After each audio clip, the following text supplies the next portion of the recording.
Talking Memphis Wrestling with Randy Hales is now streaming live on Fun Media at fun927.com and is always on Facebook, YouTube, X, Twitch, and at tv5wrestling.com. Talking Memphis Wrestling with Randy Hales and special guests.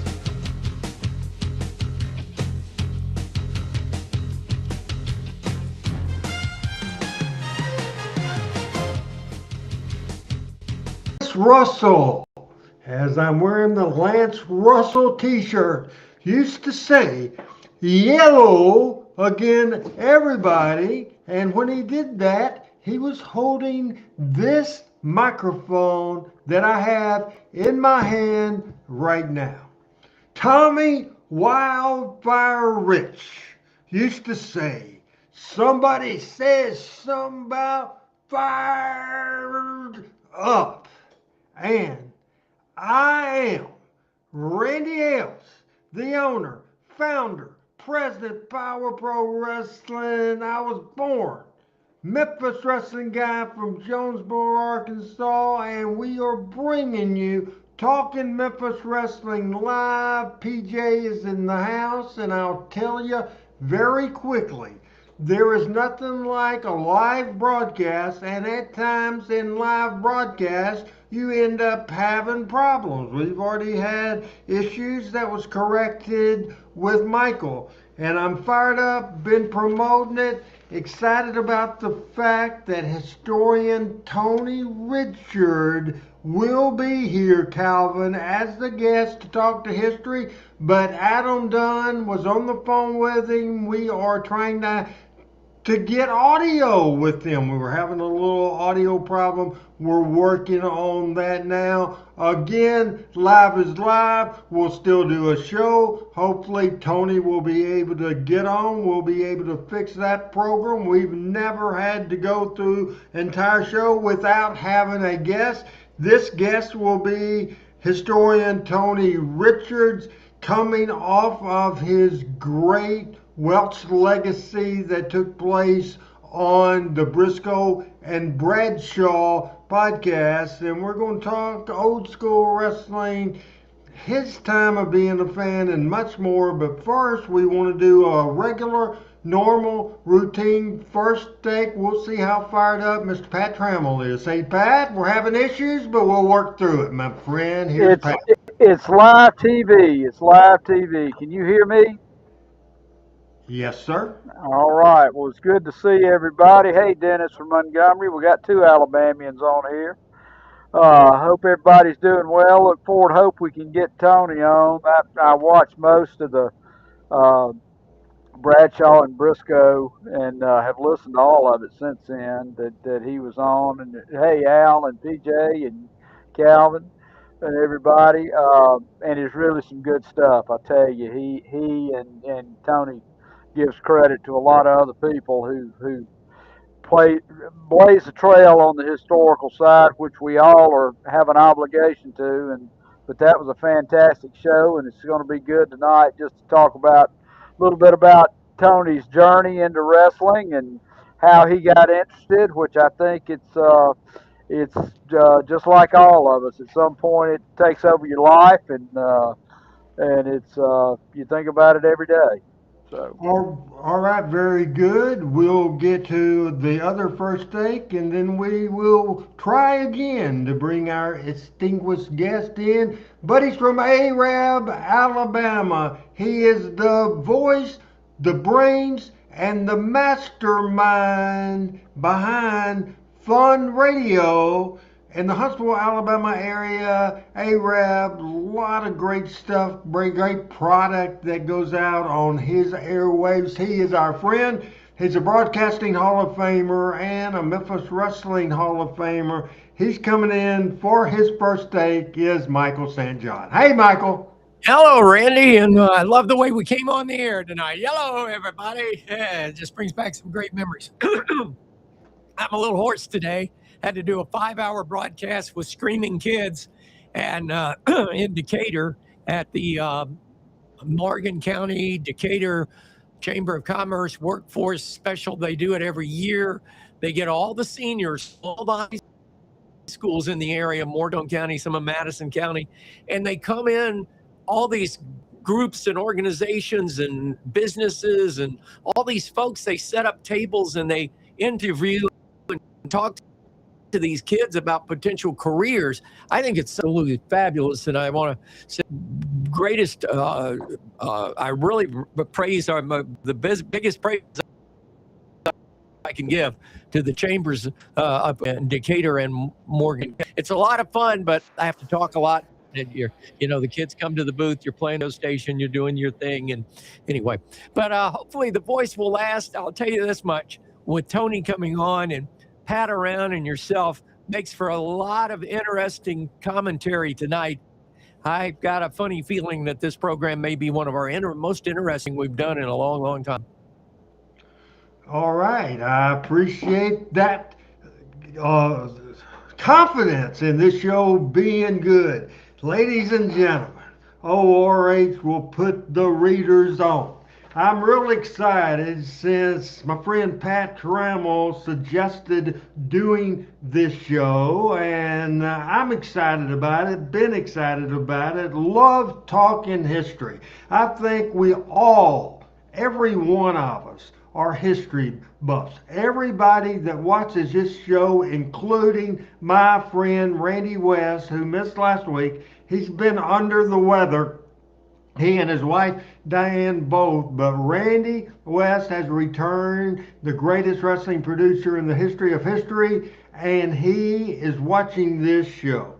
We are going to bring in a gentleman that's been hosting a great series on the Briscoe and Bradshaw podcast on the legacy of the Welch family. He is the founder, the owner, the creator of the Pro Wrestling Time Tunnel. He has worked in the past with Pat Trammell. He has chatted with he has worked in the past for Michael St. John, chatted with Pat Trammell, and now I think the proper, most professional introduction we can possibly do is have the Radio Hall of Famer to come on the screen right now, the Hall of Fame radio performer, and because I'm going to have Michael and Pat both lead this interview, and I'm going to enjoy it and cut in when I feel something. But Michael, will you do me the honor and the privilege to bring in our great special guest, Tony Richardson? We'll go right now full screen with Michael for the intro. Then once Tony comes in, opening remarks, we'll get Pat back on the screen. So here's Michael St. John talking Memphis Wrestling. Well, back in the 90s, I had the opportunity to work for a great broadcasting corporation out of the Midwest known as Zimmer Broadcasting. And our national program director was this man, Tony Richard. And Tony is one of these people that when you meet him, he's got a magic personality. I always liked Tony. He's one of these guys that's very, very bright, loves the professional sport of wrestling, and has become quite the historian. And in watching some of his podcasts and some of the things that he has produced in the past, it's very it's humbling and an honor to have Tony program. And Tony, I'll let you promote your own. I'll let you bang the drum okay for your own different podcasts. But the series that was just completed, I think is so telltale to what we talk about here on Talking in the story of family, and really getting into the Gulas Welch territory in the Fullers. And you did a masterful job, master's thesis on the Welch family. So it is an honor to talk to you again. And you bet. Thank you for allowing me to be a part of your show and be on this show. Yeah, absolutely. Thank you, fellas. And there's nothing I'd rather do than sit around with good, close friends and talk about pro wrestling. So I'm a fan of this show and have seen and watched this show for quite some time. And I'm just, I'm overwhelmed and honored to be able to come in here and sit with you guys tonight. Tony, give us a little background. I know you, and in the area you were raised and born, you were exposed to a lot of different wrestling territories growing up. And how did you, A, become a fan, and B, get into the historical side that you're doing now? Well, really just two. I grew up in Western Kentucky, and I discovered wrestling in 1972. I was 9 years old, and we had two shows at that time. We had the Goulas Welch Wrestling Show, and then that was being aired on WSIL TV3 in Harrisburg, Illinois. And then Phil Golden, who was Bill Golden's brother, had a group that he had started in Paducah, Kentucky, called All Star Wrestling. And they were on WDXR, the first UHF channel that we ever had here, Channel 29. And so those two wrestling programs, if you would have walked into my bedroom when I was a 9-year-old kid, you would have found 4 stacks in my floor. You would have found a stack of baseball cards and a stack of comic books and a stack of wrestling magazines and a stack of records and albums. And those were my primary interests as a 9-year-old kid. And when I turned on television, there was all these wrestlers on there that were like superheroes come to life. And the magazines that I had seen, the wrestling magazines, were now moving on my screen. And I got really interested in it. And my dad really wasn't that much of a wrestling fan, but both my grandfathers were. And I can remember back then talking to them about wrestling. And of course, they went back to the pre-television days. And they both had gone to wrestling matches in Paducah, Kentucky. And both of my grandfather's favorite tag teams were Roy and Herb Welch. And they would tell me stories about how the bad guys would come into town and run roughshod for several weeks, and then Roy and Herb would get a hold of them and run them out of town. And so that started out my fascination with the Welch family back then. And so it just kind of moved on from there. I got really interested in 1976. I got really interested when Terry Funk won the world title. And I saw Terry on the magazines, but I didn't turn 16 until 1978. So I thought the chances of me seeing Terry were going to be pretty nil. And I really didn't see him until he came in 81 with that great feud with Lawler. And I went to every town that Lawler and Funk wrestled in that year to see Terry Funk. And that started my fascination with the Funk family. And this all kind of started because I wanted to write a book about Dory Funk Sr. And in my research in that, there were just so many different routes that went out from Amarillo. And I learned that Roy Welch had been trained in Amarillo by the original Dutch Mantell. And so that kind of started me down the wrestling history wormhole. And it sort of all blossomed from there. All right, a lot to talk about today. I want to bring in Pat Trammell with his first question, and during that time, Michael is going to reboot his computer. He's having technical problems, and I'll turn it around now. I'll go off the screen, and Pat will continue with this question. We appreciate Tony Richards, a great pro wrestling historian, in the house with us, and here's Pat Trammell. Hey, Well, Pat.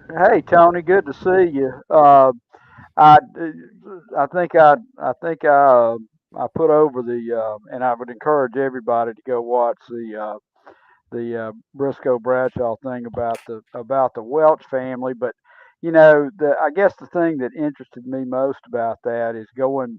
Obviously we're the same age, Mhm. and we kind of came to consciousness in wrestling about the same time.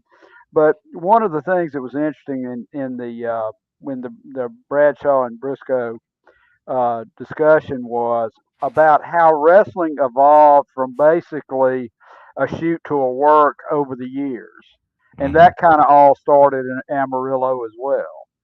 Yeah, it kind of started in the 20s with the Goldust Trio. And in West Texas, Dutch Mantell, the original Dutch Mantell and Cal Farley, they had a shoot fight with each other and ended up knocking each other's teeth out and became best friends. And then they became wrestling promotion partners in Amarillo. And so they took some of the concepts of the Goldust Trio, which they were touring nationally. The Goldust Trio was touring Ed Strangler Lewis and Billy Sandow and Toots Mondt were touring all over the country, and they were hitting the big towns. And Dutch Mantell and Cal Farley came up with this concept of, hey, let's take these little towns here in West Texas and let's do our own little troupe here of wrestling around these little towns of Lubbock and Dumas, Texas, and Borger, Texas, and Abilene, Texas. And we can promote out of Amarillo. And so Roy Welch broke in there in 1929, 1928, 1929. And this was way before pre-television. Oh my gosh, yeah. I think television came along in 1941 or 2 and became more of an accepted product right after World War II. Right. I mean, this is all when things were promoted via mainly radio and newspaper. And handbills, I guess. Yeah, and Roy broke in out there.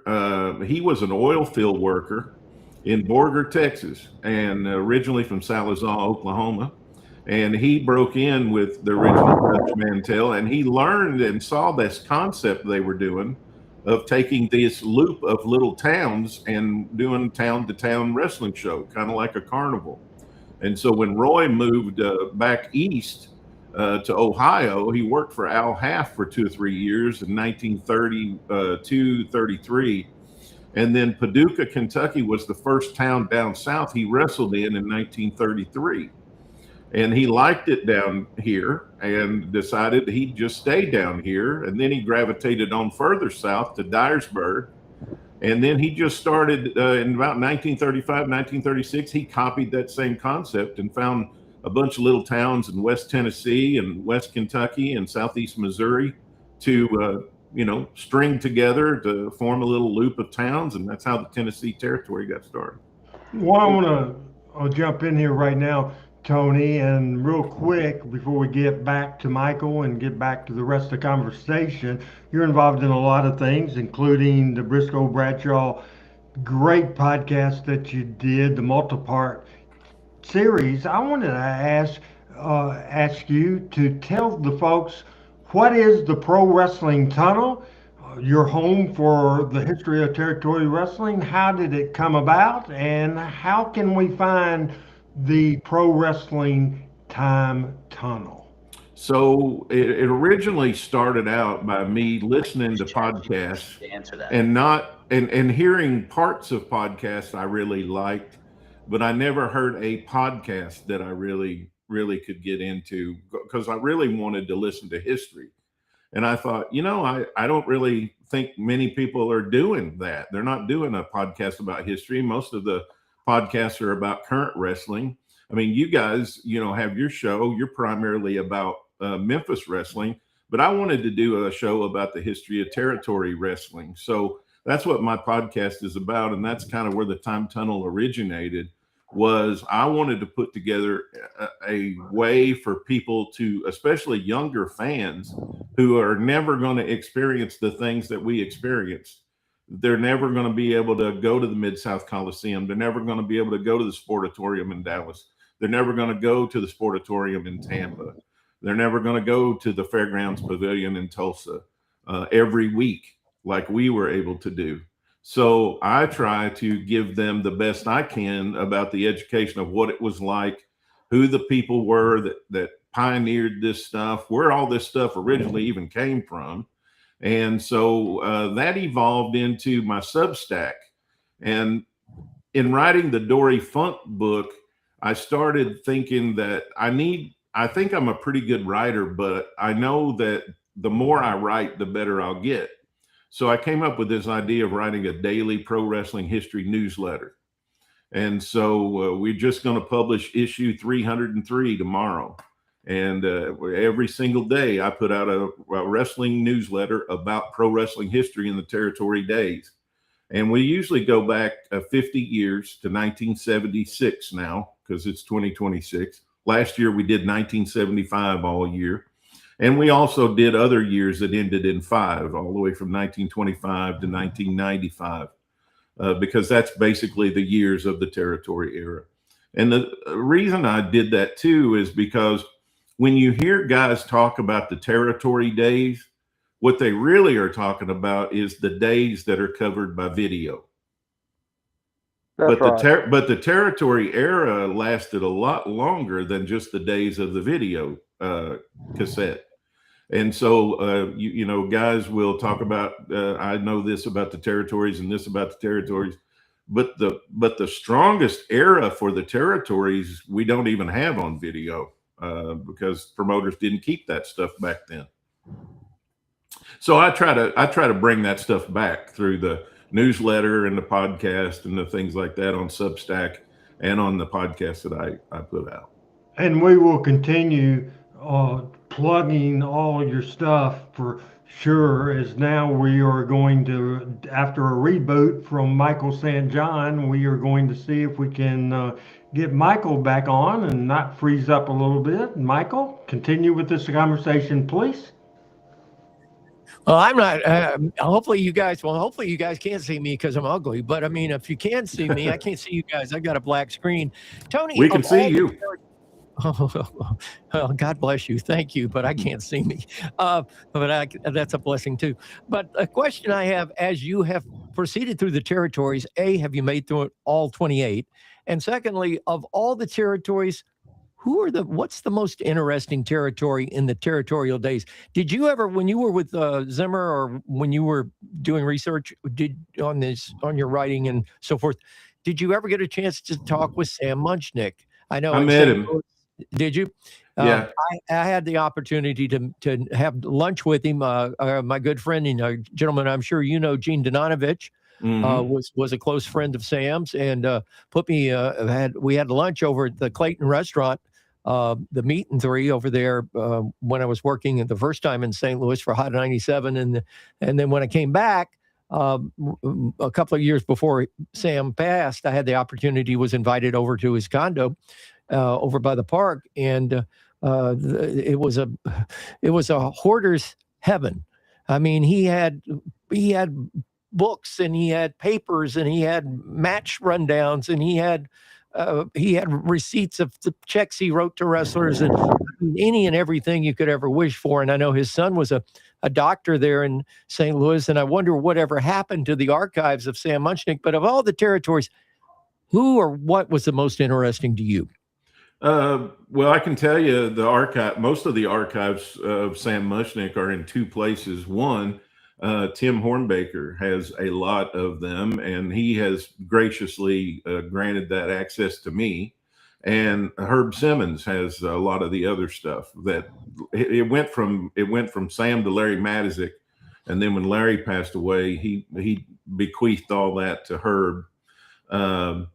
But you know, all the territories are interesting to me. I guess the ones that are interesting to me are the ones mainly that I didn't experience, or that things that happened before I was a fan.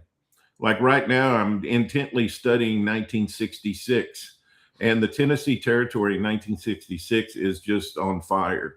And it's an amazing thing to go week by week and day by day through the territory and through the newspaper archives and relive and document the things that were happening, the feuds that were happening, the stars, who was in the territory, and all of that kind of stuff. So to me, the interesting stuff is the stuff that happened before I was a fan, or territories like, you know, I originally got interested in West Texas because I never saw it. And there's no surviving television footage. I think we have 5 clips from West Texas. And we have no complete television show from that territory. They sold it in 1979. And had never kept much of they kept a few things that they sent out to other territories. You know, you'd keep if somebody was having a feud or something, you'd send out clips or matches that you kept on tape, and you'd send those tapes around for, you know, if Terry was going to Florida, they'd send some clips of him down there. But outside of that, there's really nothing left, and that's sad in a way. Go ahead, Pat. Well, I'm a bit of a frustrated historian myself. Talk a little bit about the process. I'm a Civil War historian, wannabe. Talk a little bit about the process of your sources for what's happening. Is it newspapers? Is it old clips? Is it other people that have been there before, or how do you dig through all that stuff? So what I did was, and it was interesting, somebody said on X, they tweeted something out when they were talking about the series, and they said, man, this is like a Ken Burns series on wrestling. And that's really interesting because that's the concept I had in mind. I really sat down and I'm like, okay, if Ken Burns if he was going to do a documentary series for PBS on the Welch family, how would he go about it? And I ended up with 8 episodes. And then we ended up with 10 because we had Ron do 2 on the end. Right. So I just went through and went back through the timeline. I created a timeline starting in 1928 when Roy broke into the business. And I created a timeline on year by year significant things, like when he moved from West Texas to Ohio, and when he went from Ohio down south, and when he started becoming the booker for the Nashville town, and when Herb broke in, and then when each of the brothers broke in, and how long they were in the business, and what the years were. And I took all of that stuff, and I had 3 or 4 big dry erase boards here in my home office studio where I just put show number 1 on the dry erase board, and I would put the events that I thought would go in show 1 and show 2 and put the events. Then I went back to research those things. And Okay. I contacted all my historian buddies and told them what I was doing and asked them for help. And there's some great Tennessee wrestling historians. Scott Teal, Mark James, Kevin McCann, who just wrote the book on Rowdy Red Roberts, Jason Presley, who is an Alabama historian, which Alabama came into play with the Tennessee Territory when they bought. It really came into play when Nick Goulas came to work with Roy, because he had worked for Chris Jordan in Alabama, and Okay. Jason Presley had done a great job of researching the history of wrestling in Alabama and the history of Chris Jordan. And he and I had a great couple-hour conversation on Zoom one day, and he's just taking me through. Here's Chris Jordan was also a guy who was out in West Texas and was also involved with Dutch Mantel. And he also saw what they were doing in West Texas, and he did that in the state of Alabama and pretty much started promoting the whole state. And Nick Goulas was his number 1 town promoter. And Nick was Joe Gunther was his number 1 wrestler, and Nick Goulas was his number 1 promoter. And Nick kind of felt like he was never going to get Chris's favor because he sort of favored Gunther, and Gunther ended up getting the territory when Jordan passed away, and Nick ended up going into partnership with Roy and promoting Nashville. Okay. So that's just a little kind of bit of how I went about it. And there's so many guys like John Cosper is the Louisville wrestling historian. And so I went through a lot of his work on the history of wrestling in Louisville. Mark James has done a great job with Memphis. Scott Teal's done a great job with Tennessee, the whole Tennessee territory. Tim Deals has done a great job with the Tennessee Athletic Commission. And a lot of the stuff that I did about the Athletic Commission, I talked to Tim about and got that from him. And then there were some things that I dug out on my own. And those were, interestingly enough, the things that surprised the family the most, and the things the family didn't even know about the Welch family. And we'll give examples about that in a minute. We want to do a air check right now on Michael St. John. Michael, are you seeing us? Because we've seen you from the start. Well, I hope I didn't do anything nasty, but anyway, if I did, I apologize. But yeah, I'm back, and I'm back in full throttle. So thank you very much for your patience here. I've been listening to Tony, and Tony, it's just fascinating, and everything that you've done regarding the Welch family is leading up to an event in July, I guess it is, June, July, in Waterloo, Iowa. I know Bo James and I have had some conversation about this. I'm working on our members of our panel. I would love to have this panel go to Waterloo for the event and broadcast this show live and maybe tape some stuff as well. I get the feeling that this is becoming an even bigger than they even originally thought it would be. And now Jeff Jarrett being inducted into the Hall of Fame. That has that Welch family connection as well. Makes it for a very, very interesting weekend for, I think, all the viewers and watchers of this podcast and yours as well. Yeah, and I've just anybody that I've been in contact with in the family, I've told them, you should come to Waterloo because we're going to be honoring your family.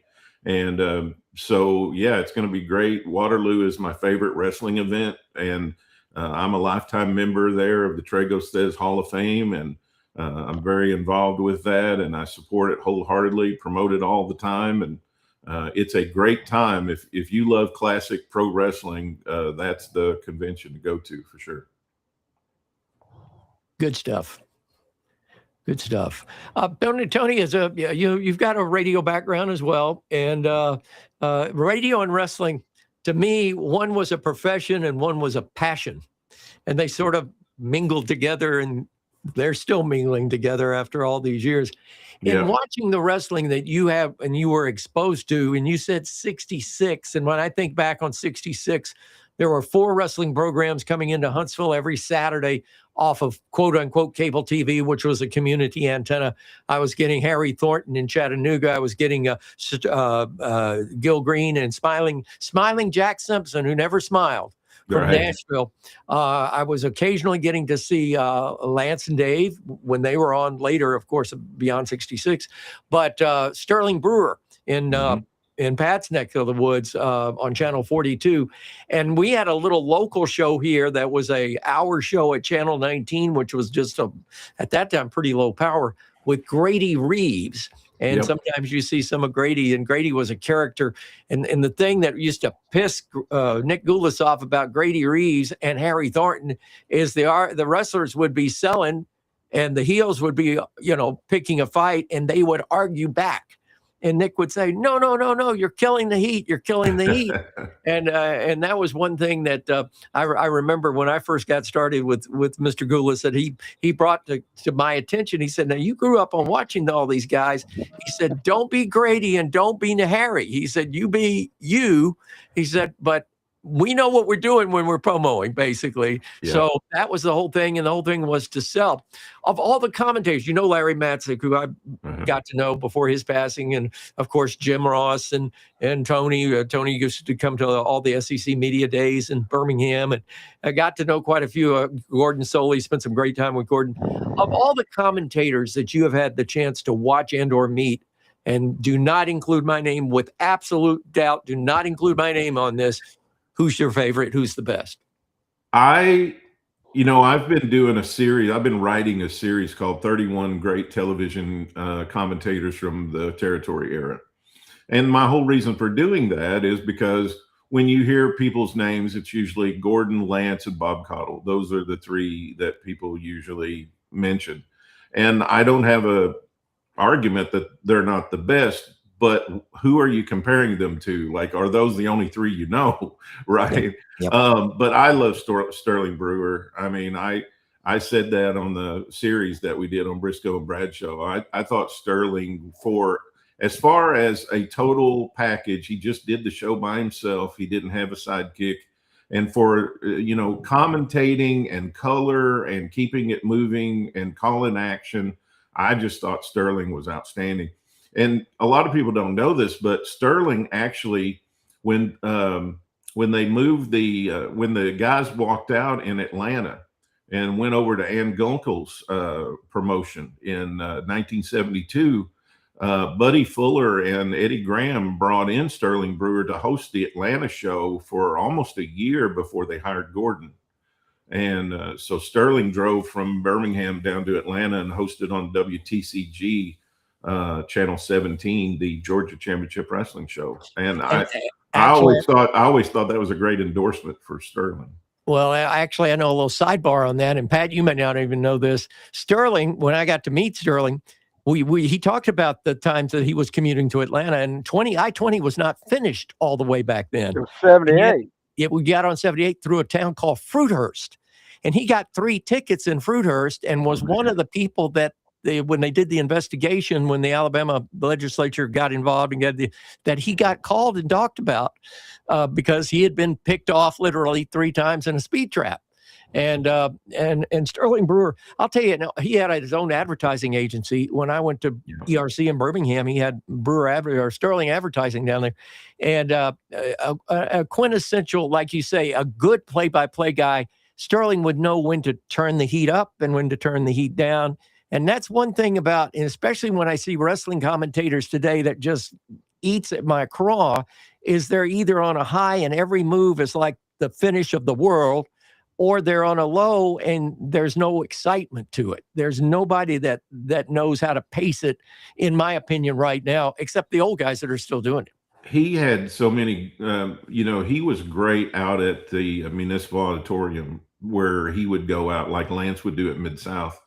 And it's funny on YouTube. There's a clip of him calling a tag team match between Rocket Monroe and Randy Tyler and who Jackie Fargo and somebody else. But anyway, Sterling knows he's only got so much tape, and so he would say, "We'll stop right here and pick up the action again here for you fans in just a second." And they'd stop the tape and then they'd pick it up again to get the finish, But I just thought he was great at knowing how much time he had and how much tape he had. And he just was so smooth, you didn't even hardly notice that kind of stuff. And it seems to be that the commentators of that era were heroes in their own territories. Oh, yeah. I mean, they were widely recognized. They'd get the free lunch or the free cup of coffee, if you would. But they were like local heroes of shows that were very, very popular. Well, I did a piece of that in the series where I talked about how smart Nick and Roy were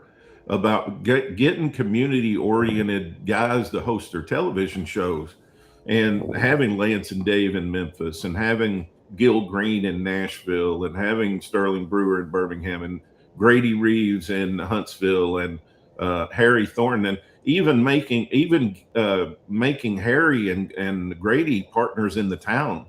Making him a third of a partner in Chattanooga and a third of a partner in Huntsville for Grady, because they had a vested interest in selling tickets then, and they were both of those guys. Correct me if I'm wrong, but Harry and Grady were on television every day. They had a morning show. Harry Thornton had a morning show that was very popular on Channel 12, WDEF in Chattanooga. And Grady Reeves is still known. His son and I are good friends here in town now. But he had a great show on Channel 19 for years called Morning Folks.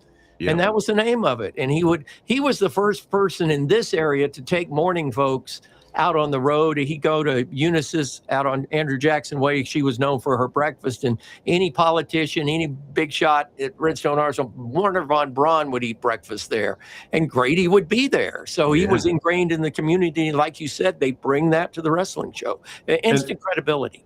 And Goulas Welch had, anywhere from 6 to 7, 8 live television studio shows going in the territory. Was so big.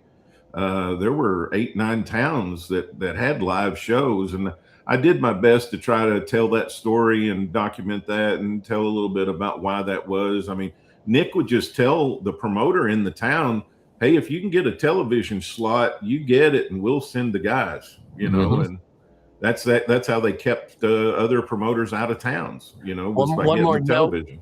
Before we go on, and I know Randy wants to move the show, but one of the funniest things, but I wasn't smart to the business until Nick brought me in, and I'd already done the first show, and he brought me into the office and threatened to kill me and smarten me up.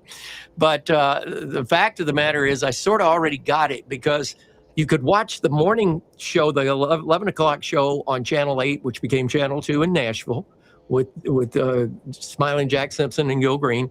And then he would send half of that crew to Huntsville, and the other half of that crew would go to Chattanooga. So the Huntsville show was at 4 p.m. Central. The Chattanooga show was, I believe, at 4 Eastern, if I'm not mistaken. And then they would merge both of those talents back together again at 10 o'clock that night on Channel 42 in Birmingham. Wow. So if somebody got juiced in Nashville, they might be wearing a Band-Aid in Huntsville, but in Birmingham, they wouldn't, and get juice again. So it was like, here we go. Just 2 more notes on announcers. I was I was proud of several stories we told in the series, and I was really glad to be able to tell the Gil Green story, because no one remembers Gil Green today. and he tragically died by suicide. But he was their first commentator in Nashville when they signed on the first television wrestling show in 1955. And then the other one that I didn't get a chance to mention, and I kicked myself for it, was Mike Duncan, who was the Nashville host, who was also related to the Jarretts, who either owned or worked at a clothing store in Nashville there. Right. And I thought Mike was really good because he was one of the first guys I saw, because we got the Nashville show in Paducah and we got the Memphis show in Evansville. So I did get to see those two different, shows. But now Mike Duncan was the cousin of Jerry Jarrett. He was a nephew of Christine Jarrett. We're talking Memphis Wrestling today. Thrilled to death. It's a plumb pleasing pleasure, to quote my friend Corey Macklin, to have Tony Richards in the house with us talking some legacy stuff. We're going to do a transition for about 10 seconds. Little transition video right now. Segment 2 coming up, and I'll set it up when we're back as we do pictures, photos of the week coming up on Talking Memphis Wrestling. Pat, Michael, Tony, myself, and producer Adam Dunn will be back in 10 seconds.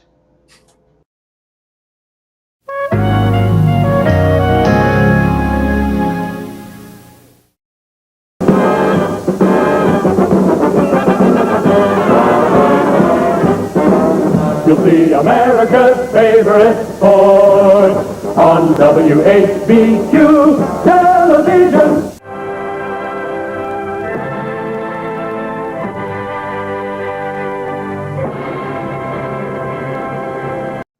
It was early 70s. It was a real young 10-year-old old RH, before RH became the owner, the founder, the president of Power Pro Wrestling. I was sitting in my den at 636 Warner in my hometown of Jonesboro, Arkansas. I heard that jingle. I heard that music. I heard them say, "It's America's favorite sport" on WHBQ television. So I love the fact that our producer Adam Dunn plays that, and I call for a transition every week. The main reason I do, I'm sure our audience likes that, but I play it for me. I play it for my history. I play it because that's where my story began. That's where the Living the Dream, the Randy Hale story began. That's where it all began, and that's thrilling to me. I'll set up the pictures of the week. What we do here is we go rapid fire with pictures. Everybody comment. Make your comment pretty quick on each deal, and we'll start out with the first picture and go Michael, then Pat, then Tony, and just quick thoughts for us to get through all these videos coming up a little later on the program today. Just real good stuff, a historic talk in Memphis wrestling. We'll start Adam with 52-49. 52-49. What do you think when you see this, Michael? Remembering Roy Welch, one of the three great phases of his life, of course, against the Wrestling Bear, as a promoter, as a young wrestler. Notice the cauliflowered ears. That was an earmark of a true professional wrestling back in the day. Pat? I don't think I'd ever seen that with the bear. And Tony, were bears were they indigenous to the Tennessee wrestling territories, or was that pretty much widespread? Well, a lot of territories had bears. Dory Funk even had a bear in Ohio and in Texas. But we got to tell the story of the first wrestling bear, Ginger, on the Briscoe Bradshaw series. And Ginger, unfortunately, died because someone poisoned her. And the other thing I think about that story when I see this photo, but the other thing I think about is no elbow pads and no knee pads on old Roy there. He's a rough rider, boy. Pat, any more comments from that picture? No, sir. That's good stuff there. Final thoughts on that picture as we move along, Tony. Oh, I just know so much about the guy. I feel like I know him, and talking to his family members about him, and he was a rough customer. I mean, he was. It reminds me a little bit of my grandfathers. They were from the Great Depression generation, and they were tough living and tough talking and just rough as a cog. And Roy was successful in other things besides wrestling. He had a big old dairy farm down there in Yorkville, Tennessee, and he the family owned and operated a traveling rodeo, and he was quite a promoter. 53-52, the very next picture, and we'll start with you, Michael, and we'll go out again, Michael, Pat, then Tony, as this is something I found a graphic on one of the great Facebook pages right now. This is not everybody, but this tells us a lot. What do you think here, Michael? Quick thoughts of the Fuller Welch family tree. Michael? I'm not familiar with Bonnie, but I see that's the connection to the Fields family, which I knew there was a connection, but I didn't know which the connection was. I see Lee and Don Fields and the Fields kids as well. But when I look at this, Jackie Welch, Roy Lee Welch worked with them, knew Bobby. Of course, Phil Golden, met him one time. Jimmy Golden worked with him. Ron and Robert worked with them. This is an interesting family tree. And the whole thing about Jack Welch, he was the promoter here in Huntsville for Nick Goulas. Very interesting stuff. Pat, what do you learn from this family tree? Well, I mean, I've heard all the names, but I've never seen them really laid out like that. So that's interesting stuff. Tony, I'm sure you have more elaborate version of the Fuller Welch family tree in your research and your extensive talk with Ron Fuller and doing that. Yeah. Yes, your thoughts, quick thoughts on this Fuller Welch family tree. Yeah, I'll just go through it real quick. I think the whole relationship between Roy and Buddy, his son, his only son, is really, really interesting, especially their kind of falling out that they had over Memphis in 1961. And I think it's pretty common knowledge that Roy was very influential and controlling of the Tennessee Athletic Commission. And he was probably the guy that took Memphis back over from Buddy when Buddy basically got his license pulled from Memphis. So I always thought that relationship was interesting. I'm glad I got to tell the story of the Golden family. Bill Golden was a member of Patton's Army in World War II and quite a promoter. And the thing Roy always did too was he always liked having his family in the business, of course. I think at one point there were 32 members of the family working in the wrestling business. And he always started them out in Dyersburg, and they worked from Dyersburg out to other places. And Bill was a really good promoter.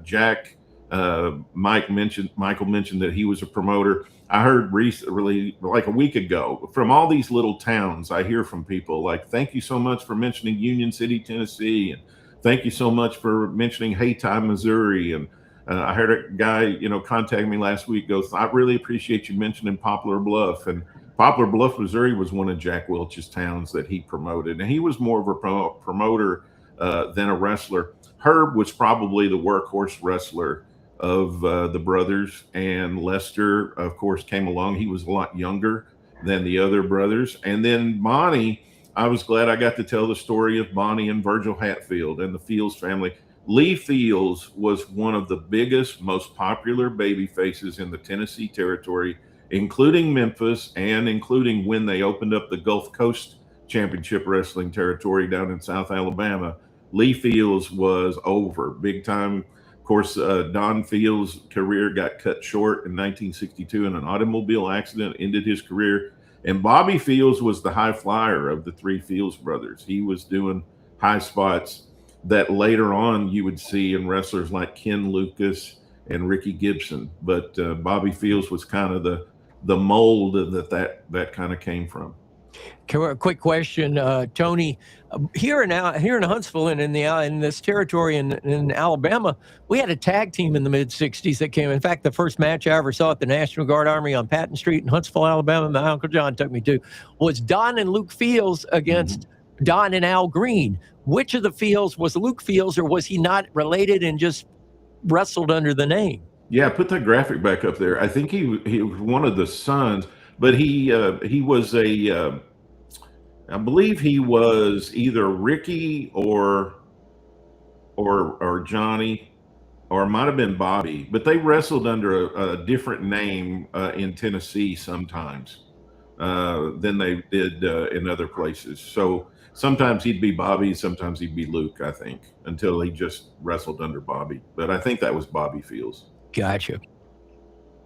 Next slide, just real quick, and I think this will very interesting picture. And this time we'll start with Tony, then go Pat, then go with Michael. And here are the Fields boys. Quick thoughts, Tony. Well, Herb's out front there, and when I look at Herb, I just think about all the guys he broke into the business.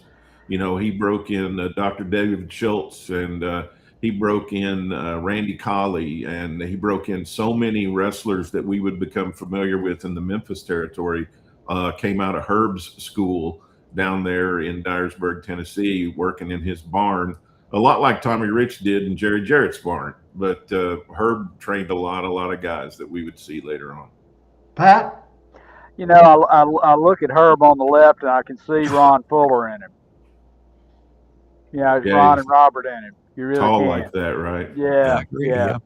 Michael, your comment, these look like three tough men right there. Looks like they're at an outdoor event, maybe a fairgrounds or something of that nature with the cowboy hats. I remember Lester Welch always with the cowboy motif. And later I remember Tex Riley, or maybe about the same era, they both had that cowboy motif going with Lester on one side and, of course, Tex Riley back in the days. But I always enjoyed Herb and Lester Welch, and I have seen some old footage of them. Boy, in tag team matches, they really, I guess, really started the big trend in the Tennessee. Nick was a tag team territory, but they were the ringleaders, or the ones that started it, because they would be the ones that would cut off the ring and keep an opponent away and work and work and work and work. I mean, just classic great stuff with those two. Yeah, Roy and Herb, they brought tag team wrestling to the Tennessee territory. I mean, they established it, I think, about 1945. Pat? Tony, if you've looked into it, at what point, in the old days, did tag teams become a thing? 1936 was the first. We have discovered a few more tag team matches before 1936, but generally up until just recently, 1936 in Houston, Texas was the first tag team match, and it was a Texas Tornado match, all four guys in the same ring at the same time, and it's actually on YouTube. And Dickie Steinborn, I don't know if you remember Dickie's dad, Milo, was one of the guys in the match, who later became the promoter for Eddie Graham in Orlando. But then about 10 years after that, Herb and Roy brought it to Tennessee. At what point did the quote-unquote Australian rules tag team, did it originate in Australia? Was that just a hook line? What's the story there? It was kind of just a hook line. It became really, really enhanced when the Kangaroos came along. But originally, back in the day when tag team wrestling first started, they just called it that, just as a hook line. Next picture we want to take a look at, and we'll just go through that. I love this picture. This is a young Robert Fuller and his dad, Buddy Fuller. Then we take a look at the next picture, and it's pretty cool. Adam has it up there, 52, 53, and this is a young Robert, Ron Fuller, and Papa Buddy, Ed Welch there, and that's a class picture as well. And this next picture we're going to show, I'm going to lead with Tony here, because I have no damn idea who this is. I forgot to write it down. So Tony, we'll go with Tony, Pat, then Michael on this picture. Yeah, I think that's Lester Welch. You want me to comment on all the photos you showed, or just the? No, we just don't have that kind of time. We're going right to this picture. Okay, that is Lester. You're correct, Tony. Yeah, and Lester was. I mean, they were all farmers. Cattle farmer. Herb had a cattle farm, and Roy had a dairy farm. But Lester was a real cowboy. I mean, he was a member of the American Quarter Horse Association for most of his life. He raised quarter horses. He was very involved in the horse business as well as the wrestling business, and he was. It wasn't just a gimmick. I mean, he really was a cowboy. Pat, that's I, well. well, I kind of thought maybe that was Lester, but Tony, going back to the photo before, it had a very young Ron Fuller. I mean Robert Fuller. When did Robert start wrestling actually, and where did he break in? Yeah, Ron started in 1969, and Robert started in 1960. Ron started in 1968. Robert started in 1969, and it's kind of crazy, but they started in Tennessee, but they didn't wrestle in Tennessee a lot. They broke in here, but they moved down to Alabama with their dad in the 50s, and then they lived in Memphis for a while. And then after Buddy left Memphis, he went to Arizona and he ran the Phoenix territory for a while. And then in 65, he became partners with Ray Gunkel in the Atlanta, Georgia territory. And then in 72, when they had the breakup, Buddy sold his shares to Lester, and Lester sold his shares in Florida to Buddy, and Buddy went to Florida, and Lester came to Atlanta. And so they've all just kind of moved around some. I think in the Memphis territory history, though, I think it's really important to remember that in 1975, the Fullers pretty much carried the territory.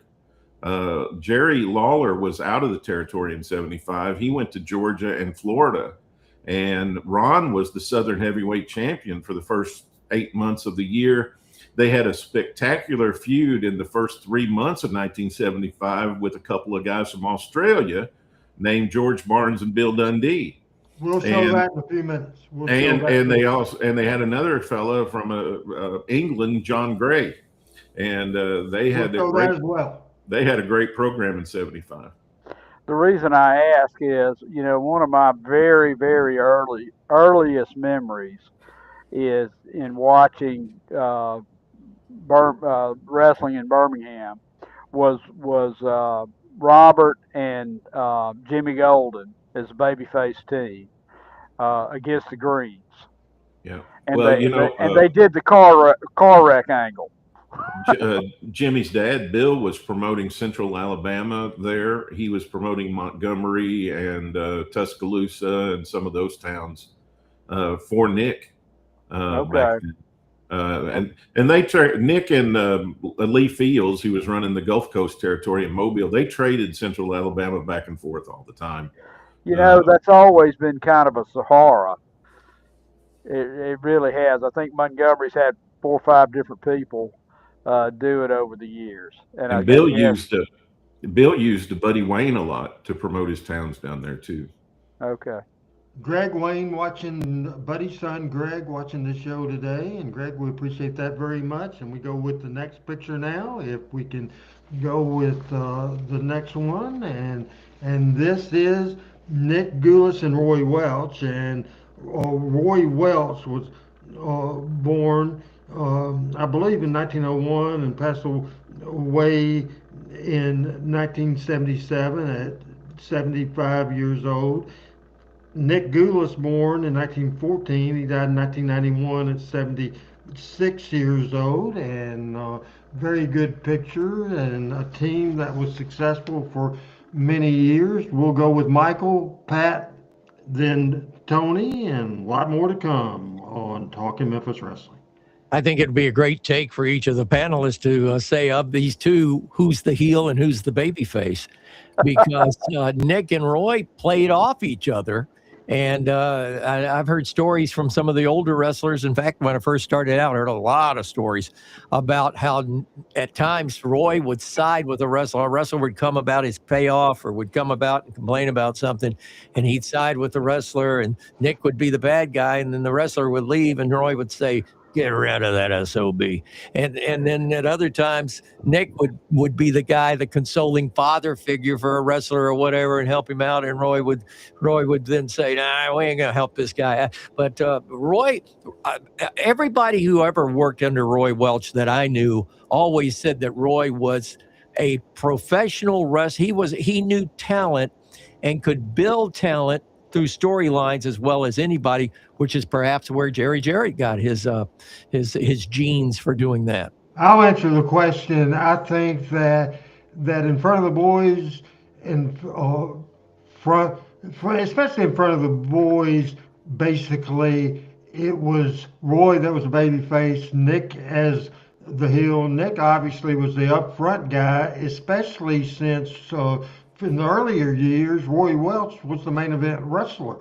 And some athletic commissions, if you own the company, they frowned upon that. But Roy was mean, I've heard, and Roy was vicious and tough, and where he beat you to death. What I've always heard, Michael, is that Nick would talk you to death.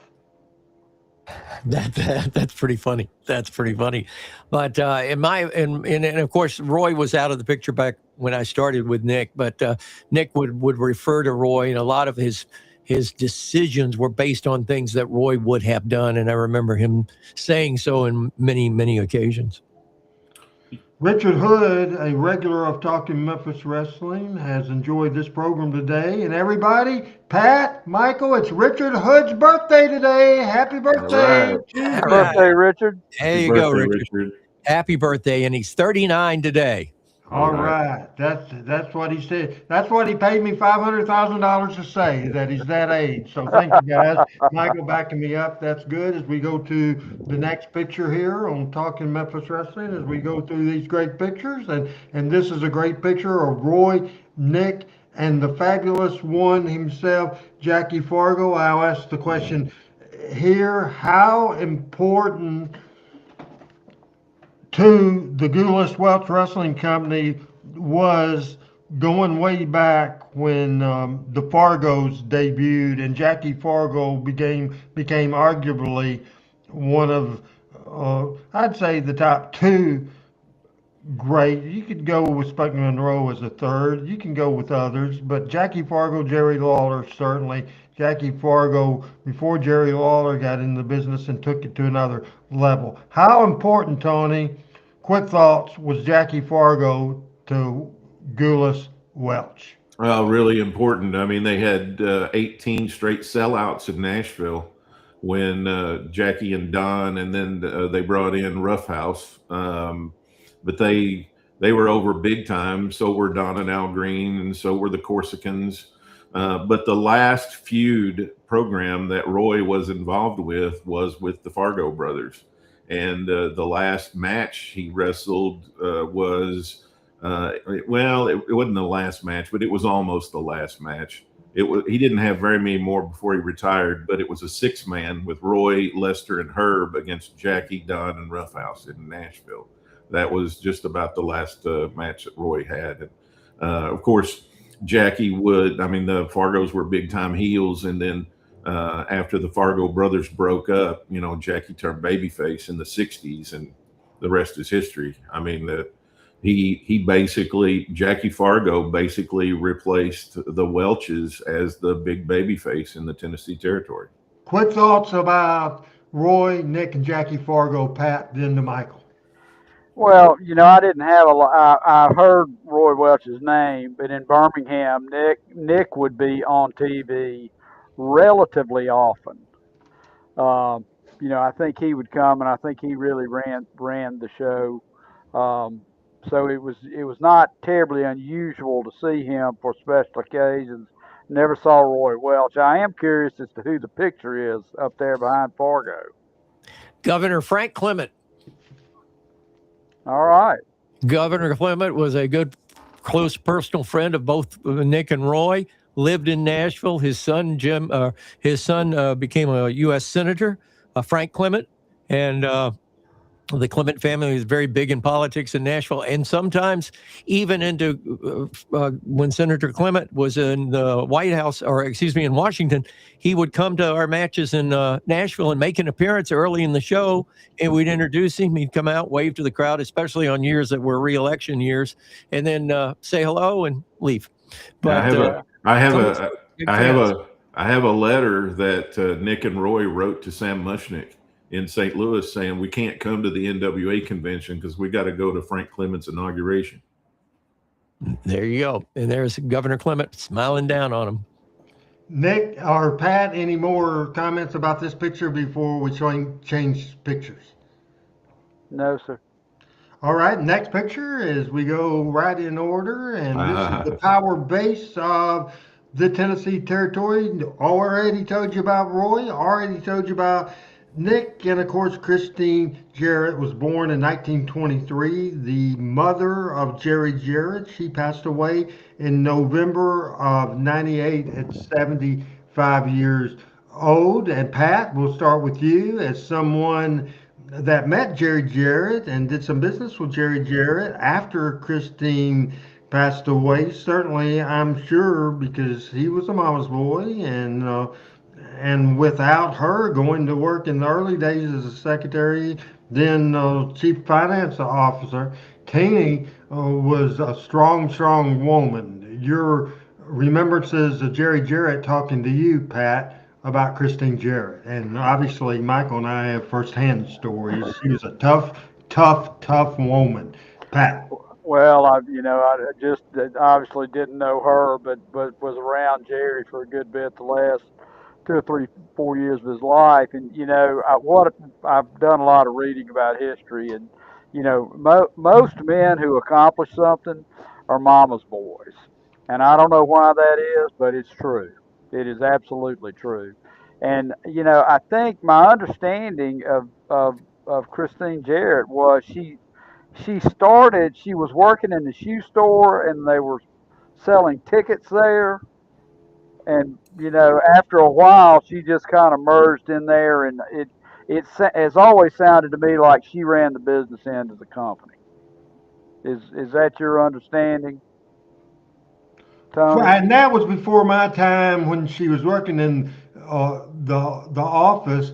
She was so active, especially in Louisville, Evansville, and Nashville. But make no bones about it, Jerry Jarrett ran the business of that company. Now, she was the bookkeeper. She was very important cog at Gulas Welch Wrestling. Is that how you remember it, Michael?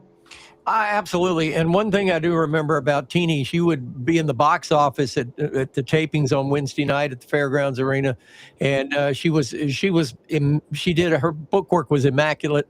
The state would come by in a little briefcase and get their cut and leave, and she was everything always balanced. But the one thing I remember most about Miss Jarrett is the boys respected her. They were scared of her. You get me? They were scared of her.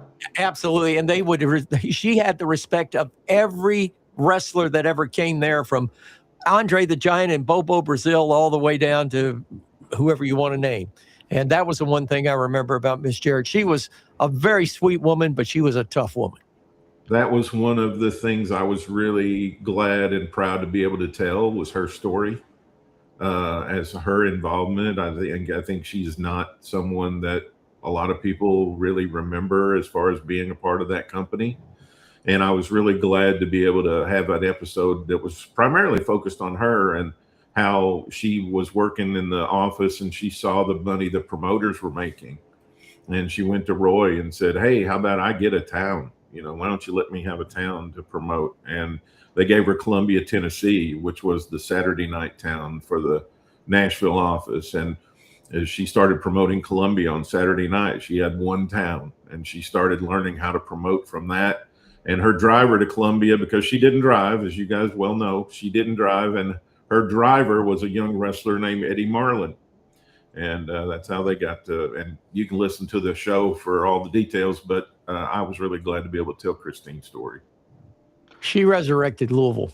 I mean, when Louisville was a dead town, it had been beaten to death by two territories at war with each other and at war on TV. And she came in there and she turned the town around without a doubt. And what's cool is she had been promoting for 12 or 13 years when she got Louisville. So she knew what she was doing by that time. Adam, let's go with the next picture here. And this is something that I stole from Tony's social media. I believe I stole it from you, and from your Twitter, I think I stole it from.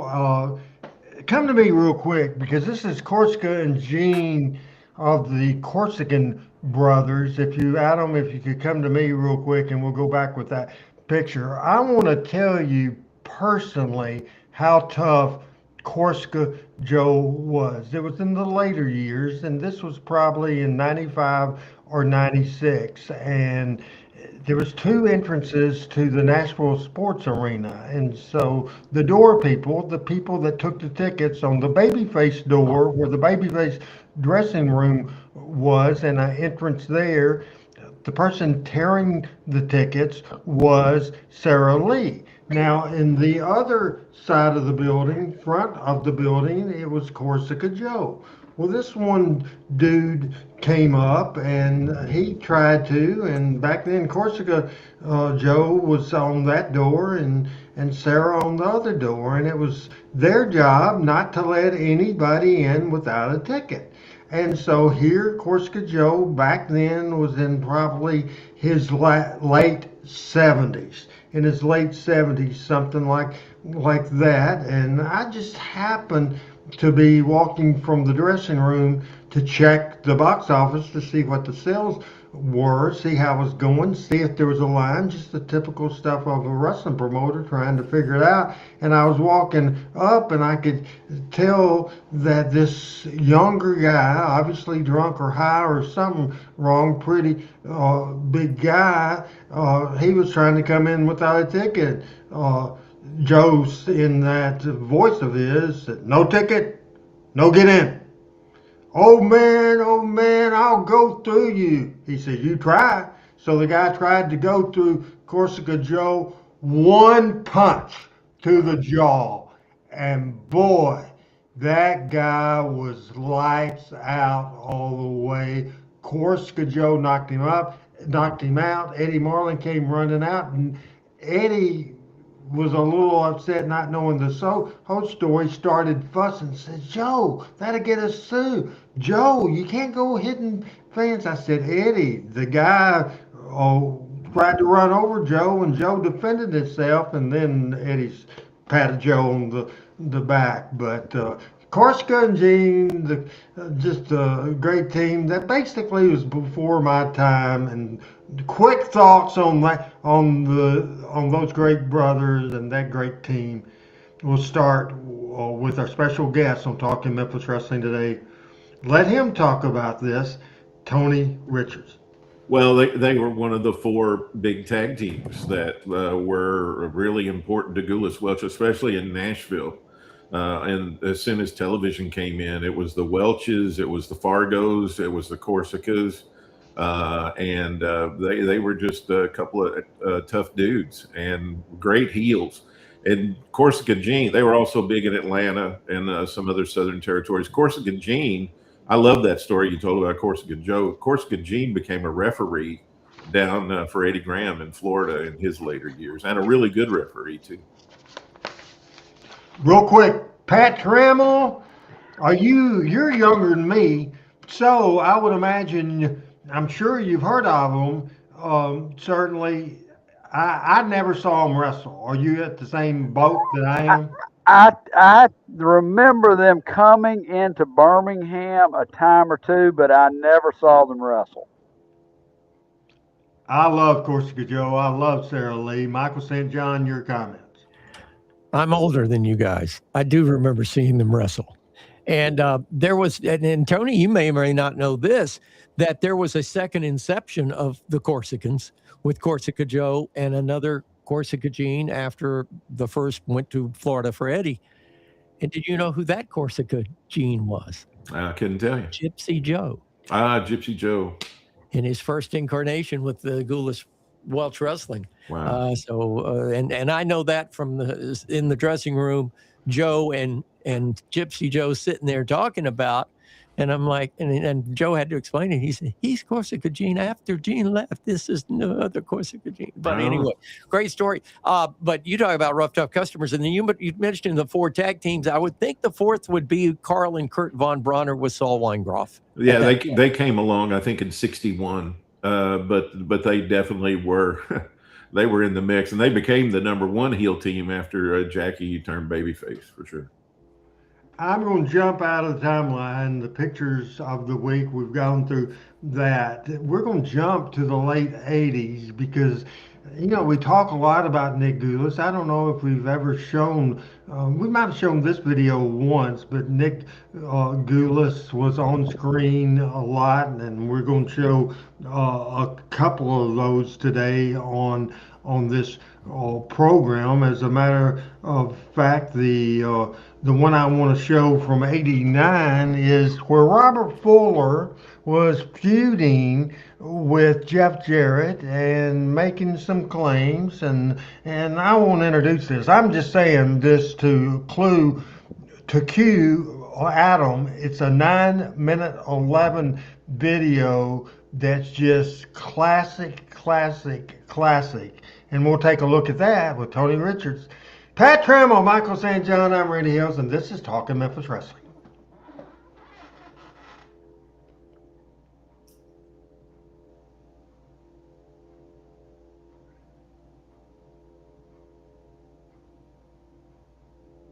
Third-generation wrestler, having been the son of my father, Buddy Fuller, the son of Roy Welch, ran this thing for years and years and years, and established himself, along with this gentleman I'm sitting next to who needs no introduction, but I'm going to tell you, this is the great Nick Gulas, probably the greatest promoter of all time. I am privileged today to be sitting here beside this man and to clear up a very important problem, because everyone knows that I've told them weeks ago that CWA belongs to my family, and I maintain to get it back. I want to clear up the issue right now of what kind of man Jerry Jarrett is.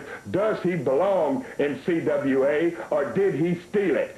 What kind of man is he, Nick? And let me tell you, I known Jared when he started, when he come out of a little place over there working at a bicycle shop. A bicycle shop, that's right. It. He was working at a bicycle shop, and I put him in the wrestling business and made him what he did. And truthfully, if anybody deserves the wrestling business, as far as the promotion, I think you deserve it better than anybody, because your grandfather was my partner for 42 years. That's a long time. That's correct. And we had a lot of good times together, and we made good money together. Roy's dead and gone now, but I'll tell you, I think his nephews and his grandchildren should inherit what his daddy should have. Well, I think you're right, Nick. I think if Roy's laying over there in Dyer, Tennessee, in his grave now, he's probably face down, because if he's been shambled for his business by a jerk good-for-nothing like Jerry Jarrett, I want to clear up right now that without a doubt that, Jarrett, you can bring up papers, man, and you can show them to the end of the world of where you paid my father. You can say what you want to, but I think right now we've cleared up the whole situation, because people know in this area, Welch and Gulas, for years and years and years, the greatest promoter living on the face of the earth right now is sitting right next to me right here, and I'll tell you what, it's a happy day for me, because one day I want the opportunity to be just half the promoter that you are, Nick Gulas. You deserve, I know, 4 good towns, especially Memphis. J.J. stole Memphis from me. Stole it out from under you. He stole it, and that's when Lance Russell was doing the commentating, and was doing the announcing, Dave Brown. Mm-hmm. Then he stole Chattanooga from me. He stole Birmingham from me, and a bunch of other towns. I can't name them, I got so many of them. So that's why I say, if anybody deserves to inherit the territory, or deserves the cities to promote in, you deserve it, Robert. Well, thank you, Nick, and I can say it. Thank you for your time, and I'm going to tell you something there, and you remember it, Jarrett. You don't shamble people out of what belongs to them. You don't bring phony papers out in front of us, baby, and try to tell these wrestling fans out here who owns what, that right here we have cleared up the message. You bring that punk out here to fool with my business again, brother, and I'm going to promise you one thing, that punk of yours is going to wind up 2 ways. He's going down to the hospital, and he's going to stay there a long time, or I got a long box I'm going to put him in and sink him in the ground. He's not getting what's mine, Nick. That's exactly right. You're right. If you have to hurt him bad, you better do it to take your business, because y'all deserve every penny y'all get out of the wrestling business. Y'all work for it. Roy Welch and I, which was my partner for 42 years, he deserves to give his grandchildren this kind of business. That's it. Closed issue. That settles it. Well, let's come out of that, Adam, right now. Let's come out of that right now. All right, and we'll start right now. We'll go with Pat Trammell. That is a classic video of all classic videos, and want to get word right now and feedback. We'll start with Pat, then go to Michael, and everybody's smiling now. As you know, I saw this the first time, the entire angle about, I guess, a year and a half ago, and it was the most glorious thing I've ever seen, because it's all true. It's all true, and I loved it. It's one of my favorite angles in Memphis wrestling history, and I hope they gave Nick a nice check for it. Michael, your thoughts as Nick being a heel on TV. He was a heel in the dressing room sometimes. How about being a heel as a personality on TV? I thought he did great. Robert was working and Nick was shooting. That's the bottom line. Your thoughts, Michael? That's my thought. I mean, it was Robert working and Nick shooting, and then that was, to hear Nick's voice again. And when I started with him, Nick was doing the promos at Channel 5 on Thursday at 1:00. And one of the people that was there was a young reporter named Oprah Winfrey. Her father was a barber over in East Nashville. And she would come up and hug Mr. Goulas, and the boys would be there. But Nick would be behind the table, and the backdrop would be the wrestling backdrop. And he'd say, "Nashville wrestling fan, this coming Wednesday night here in Nashville, Tennessee, I've signed one of the biggest cards that have ever been signed in Nashville, Tennessee, as we'll have a big return grudge battle as the Fargos will come into town. And once again, they'll take on Don and Al Green. And in the studio with me is none other than Don Green. Don, tell these folks on Wednesday night what they're going to see." Standard line. I heard it forever.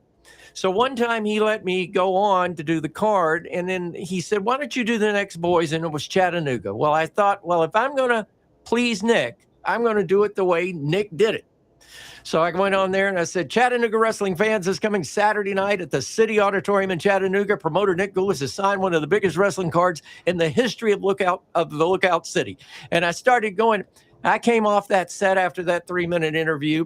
And I think Terry Gordy and Michael Hayes was part of that interview. I came up and Nick, he puts his arm around me and he said, "Boy, you need to do all these interviews. You do a hell of a job." But I knew that if I did it in Nick's way, it would get me more on TV, but that was his line. "Birmingham wrestling fans, is coming Monday night at the Boutwell Auditorium. We have signed one of the biggest cards in the history of the Magic City, as we got Lynn Rossi coming back to Birmingham for the first time in about 5 years, and he joins me right down in the studio." Now, Lynn, you know all about Birmingham. You got a lot of Italian folks in Birmingham. Tell the folks in Birmingham what's going to happen this Monday night. That was his lead in all the time. And to see him do something like this, it's great. But again, Robert's working, Nick's shooting. Tony, your thoughts? I'm sure you've seen that video before. I saw it back in '89. But when I look at that, what's amazing to me is, Roy and Herb drew a lot of money pre-television, and Roy was very introverted. I mean, he didn't really care for the television camera at all, even after they got television in '55. Buddy Fuller was not a big television personality. He was kind of introverted as well. But my God, look at Robert Fuller. I mean, Jiminy Christmas. He and Ron both, just knocked it out of the park with that interview. Talking people into the angle and the program and all. It's just amazing how the grandkids are so much more camera friendly and extroverted than the previous two generations. We want to go to another video right now because, Michael, you did the great example, because you were talking about Nick setting up an interview and the card and that sort of thing. We're going to go to a 2-minute 51-second interview, and we'll just see how Nick Goulas did it as he interviewed a young Robert Fuller. We're flip-flopping the rows here. This is a young Robert Fuller being talked to and interviewed by Nick Goulas. 251, Adam, on Talking Memphis Wrestling. Chattanooga wrestling fans, I have with me right now none other than the most popular sensational star in the country today is Robert Fuller. Robert Fuller demanded this return match tonight right here in Chattanooga, Tennessee, at the Memorial Auditorium with none other than Jerry Lawler, the NWA Southern Heavyweight Champion. You'll see here on TV why Robert Fuller demanded this return match. I'm going to let Robert Fuller explain to you fans what happened and why he demanded this match. No time limit, no disqualification. Robert, tell these fans what happened Monday night in Memphis. Well, I'll tell you, how can one man express the way he feels about having to go in the ring and wrestle too? And that's exactly what I had to do. It's not like I went in the ring to wrestle Jerry Lawler for a championship. It's like I went in to wrestle Lawler and Bass. Bass came in the ring when I had the man beat. I was bloody. I couldn't see what I was doing. And I beat the man I got my hands on. Now, they may say that I'm crazy or something and that I beat Bass. Well, I did beat Bass, but as far as I was concerned, it was Lawler. You know, Nick, I got to say one thing.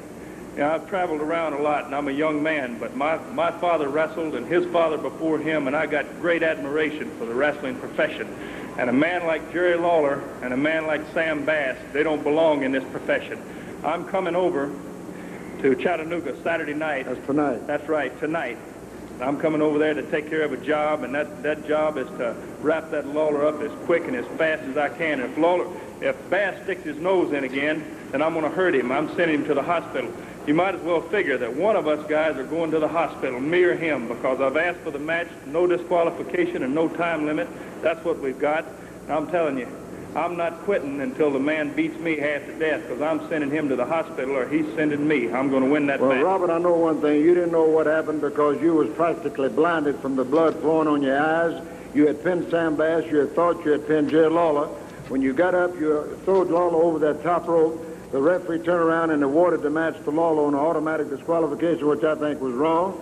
And Sam Bass didn't have no business interfering. Nick, there's going to be some more bleeding tonight, but it's not going to be me. I've got a cut on my head, but it's not going to open. There's going to be one opened on his head. I can promise that to the people. If there's any way that I can wear that belt, and that means sending him to the hospital or beating his head to a pulp, I'm going to wear that belt tonight. Well, knowing you, and I know your father, and knowing your brother, I know if there's anybody can do it, you're the man capable of doing it, Robert. And I want to wish you all the luck in the world. I know the fans here in Chattanooga are looking forward to you winning that belt from Jerry Lawler tonight right here at the Memorial Auditorium. Good luck to you, Robert, and we'll see you over at the auditorium. So all you fans, now don't forget, that's tonight, right here in Chattanooga at the Memorial Auditorium. Let's go back to Harry Thornton. He'll announce a complete card for tonight.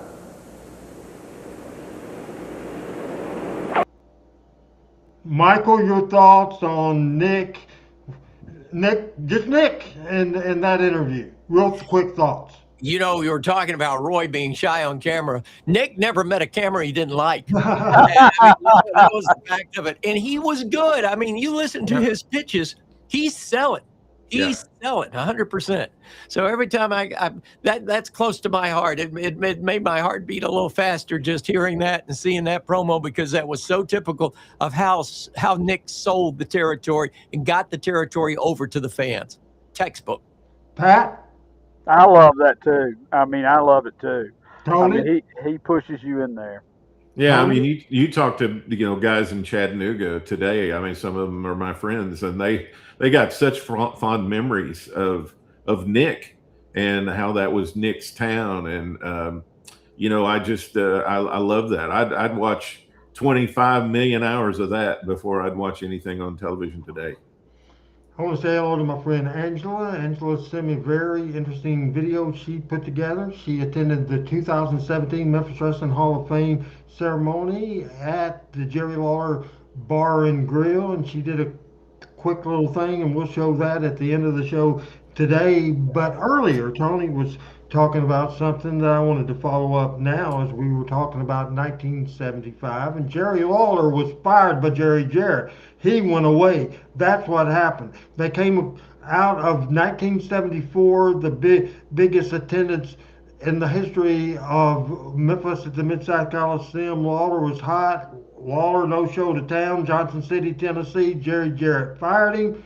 They were working with Ron Fuller in Knoxville, who was starting his territory up, and it wasn't a full-time territory yet, so he was free on Mondays and some Tuesdays. So they bring Ron Fuller in, brought him in as a heel. He beat Jackie Fargo. He beat Tojo Yamamoto. He wrestled Jack Briscoe for the World Championship. In the same time period, George Barnes and Bill Dundee debuted.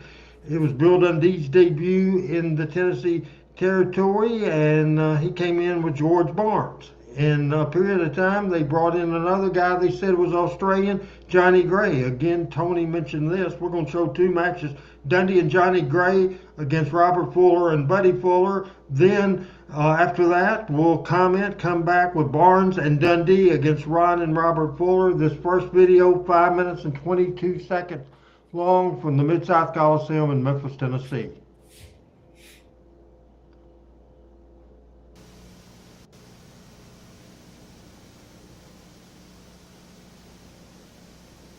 Holders of the NWA Southern Tag Team Championship belts at 464 from Australia, George Barnes and Bill Dundee.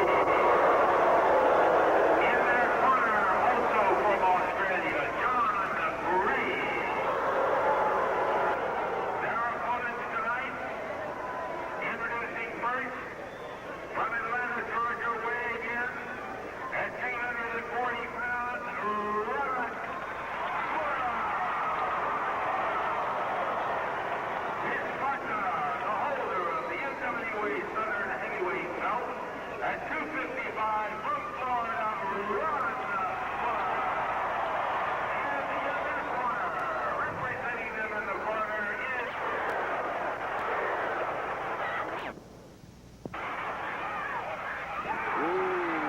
Well, guys, our microphones are hot if anybody wants to comment on this match, but I would say, I think we mislabeled the match, but to listen to the audience, how they're into it, and this was over 11,000 people, so you guys are free to comment.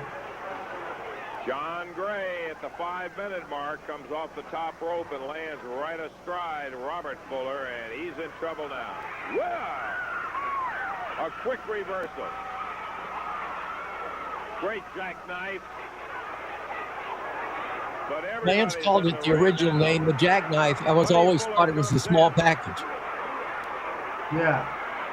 He's working on John Gray and leaving the Barnes and Dundee team to his boys. And Adam's right, Mike Shields was the cameraman. This is before Randy West.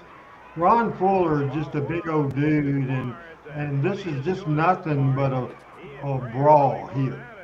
I love Buddy in there in his undershirt. You know, I will give a lot of credit to everybody in that ring, because the notion of how is Ron legitimate 6'9"? Yeah, 6'9". 6'9", Robert 6'4", 6'5", and they're wrestling Bill Dundee. He's 3 inches shorter than I am. And you don't really notice it, right? And they're all selling it, yeah. Yeah. There's been 6 men in the ring for the last minute and a half or better.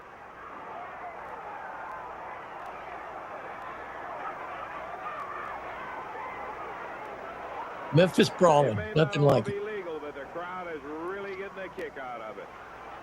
The Fullers. Buddy's not selling much.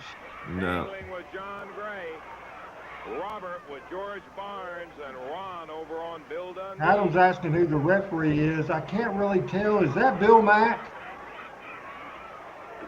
It's sort of grainy. Sure. It sort of looks like Bill from behind. Tagging part in this bout is how the 6 guys are tagging each other. No, I don't think it's David Ferguson, Adam. Barnes and Dundee made some comments about what an old man Buddy was. Well, I can tell you, they just saw a pretty good move from an old man. Buddy gave him a drop kick with those street shoes. Have you seen this video, Tony? I think you said earlier you have. Yeah. Ray looks like his head is messed up pretty good. I watched so much stuff putting together that series. Bill Mack counts 1, 2, 3. He did. Bill Mack's the referee. Just had identified him. Yep. I did another series for Briscoe and Bradshaw on the life and career of Jim Barnett, and that one's about 5 episodes. And I covered how Jerry Jarrett worked for Jim Barnett and how Bill Dundee and George Barnes got here through Bobby Shane, and that was all kind of interesting. Very interesting, as a matter of fact. Jim Barnett, like stormed Jerry over to the Jarrett. edge of the ring. The Memphis territory dropped when Jerry started doing that, so that didn't, even though Atlanta business came up, Memphis territory went down, and so Jarrett decided to return to the Golden Goose. But Randy, was that when he had the territory or when he was just running? They gave him 10% to come back from Atlanta. Okay. So he got 10% ownership. But he never got it. Right. He never got it. That's Right. what led to the split in 1977. George Barnes used to have those fits, and the people would almost riot every time. It's just a fantastic thing. And so it's another 5-minute video. We'll just go right to it, Adam. And I think I got it out of order a little bit. I'm not sure. But the other video, the other 5-minute something video that we didn't show, if you go ahead and show that right now from Classic Tennessee Wrestling on Talking Memphis Wrestling.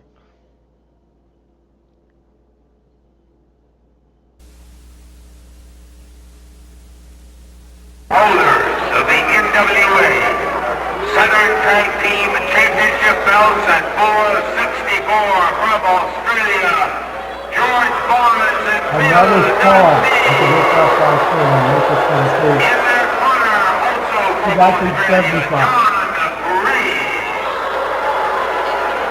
Their opponents tonight, introducing first from Atlanta, Georgia, weighing in at 240 pounds, Robert. His partner, the holder of the NWA Southern Heavyweight belt. This is duplicate video here, so we'll come out of that right now, even though that video is clear and nicer. We'll come out of that right now, and it'll be, that will help us out time-wise to get everything in we have. So we'll come out of that. And Pat, you like old-timey stuff, and it don't get much. Do the math. This was in 1975. Had you ever watched that? The Fuller Brothers, Barnes and Dundee. Never. First No. year, Bill Dundee in Memphis. Never had. Never knew they were in Memphis in '75. Yeah, that was the I day. knew Dundee was, obviously, but no, I never knew the Fullers were there in '75. Well, George only stayed half the year, If that. yeah. Michael, your thoughts on that video? Well, I was programming WMPS radio in Memphis, 680 on your dial when I was 23 years old. And I remember that. I remember seeing that on television. In fact, they showed the highlights of that match that was at the Mid-South Coliseum. So I do remember that. But classic wrestling. And again, you know, when you think that that was the very roots of Bill Dundee becoming the superstar, I mean, it's quite a story to be told there as well.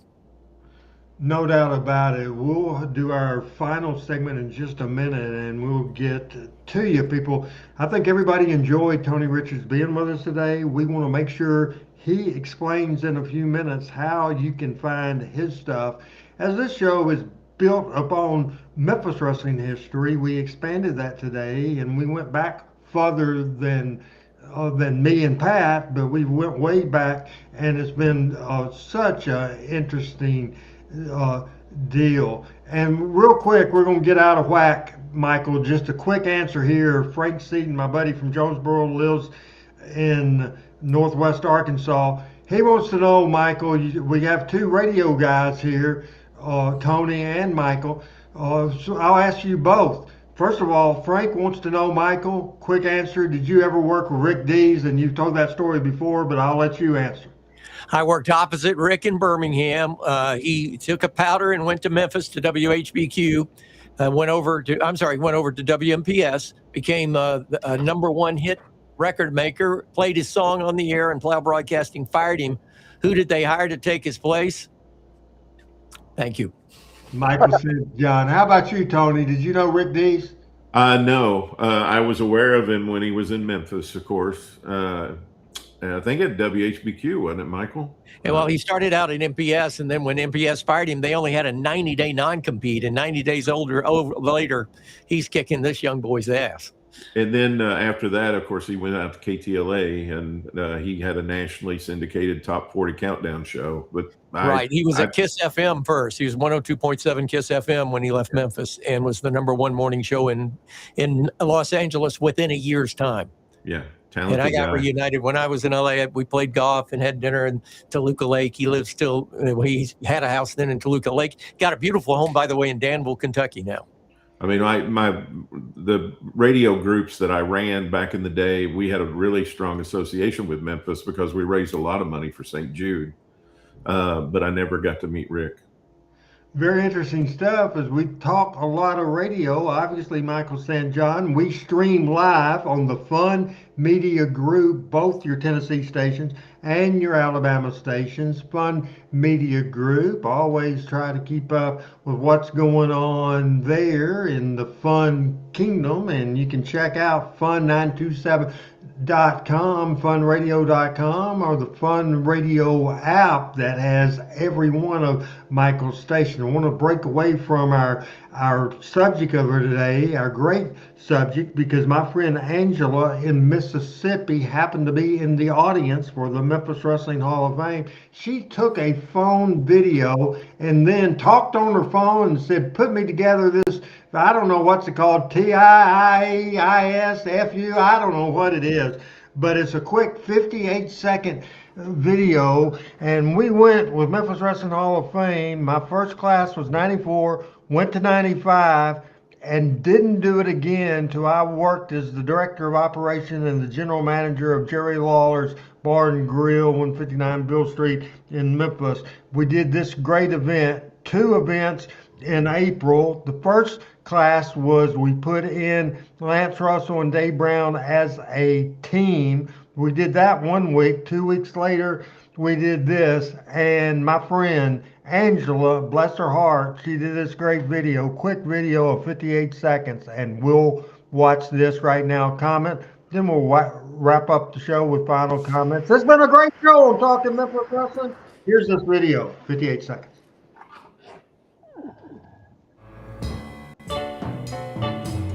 That is downstairs at Jerry Lawler Hall of Fame.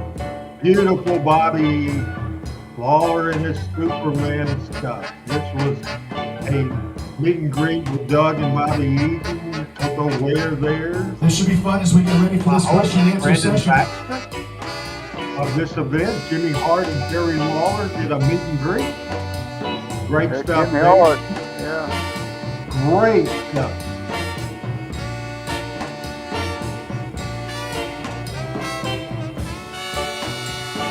Now who? Memphis Wrestling Hall of Fame. There's Coco, Memphis Wrestling Hall of Fame.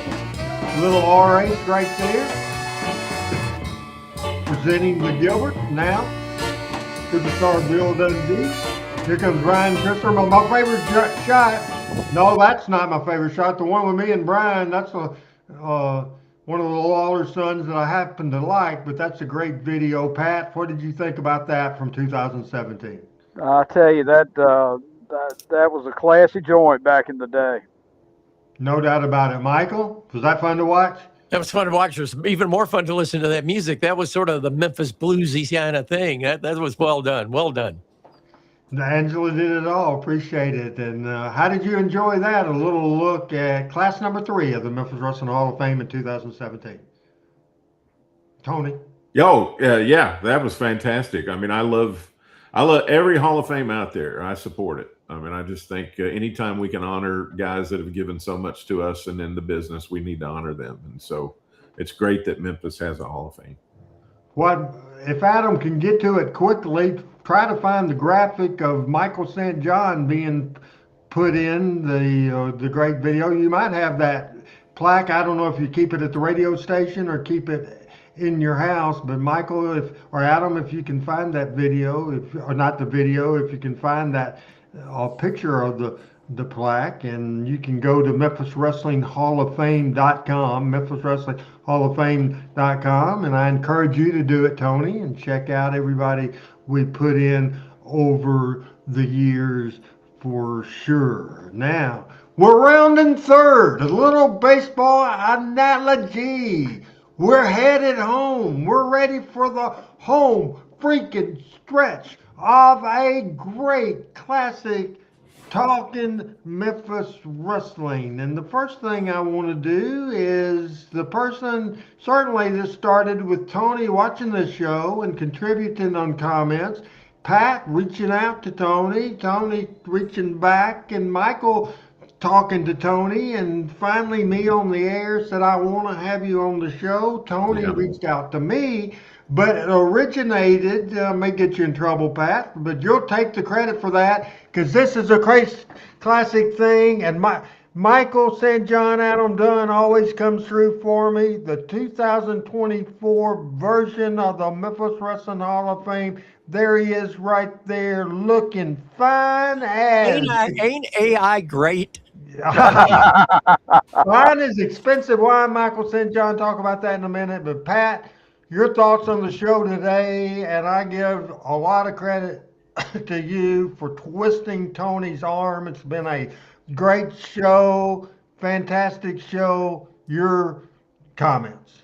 Well, just glad to have you on, Tony, and thank you for visiting with us. It's always good to share. We're all amateur historians, and we all love the old days. And I'll tell you, I really did enjoy your work with, and I know there was a lot that went into that from a lot of people with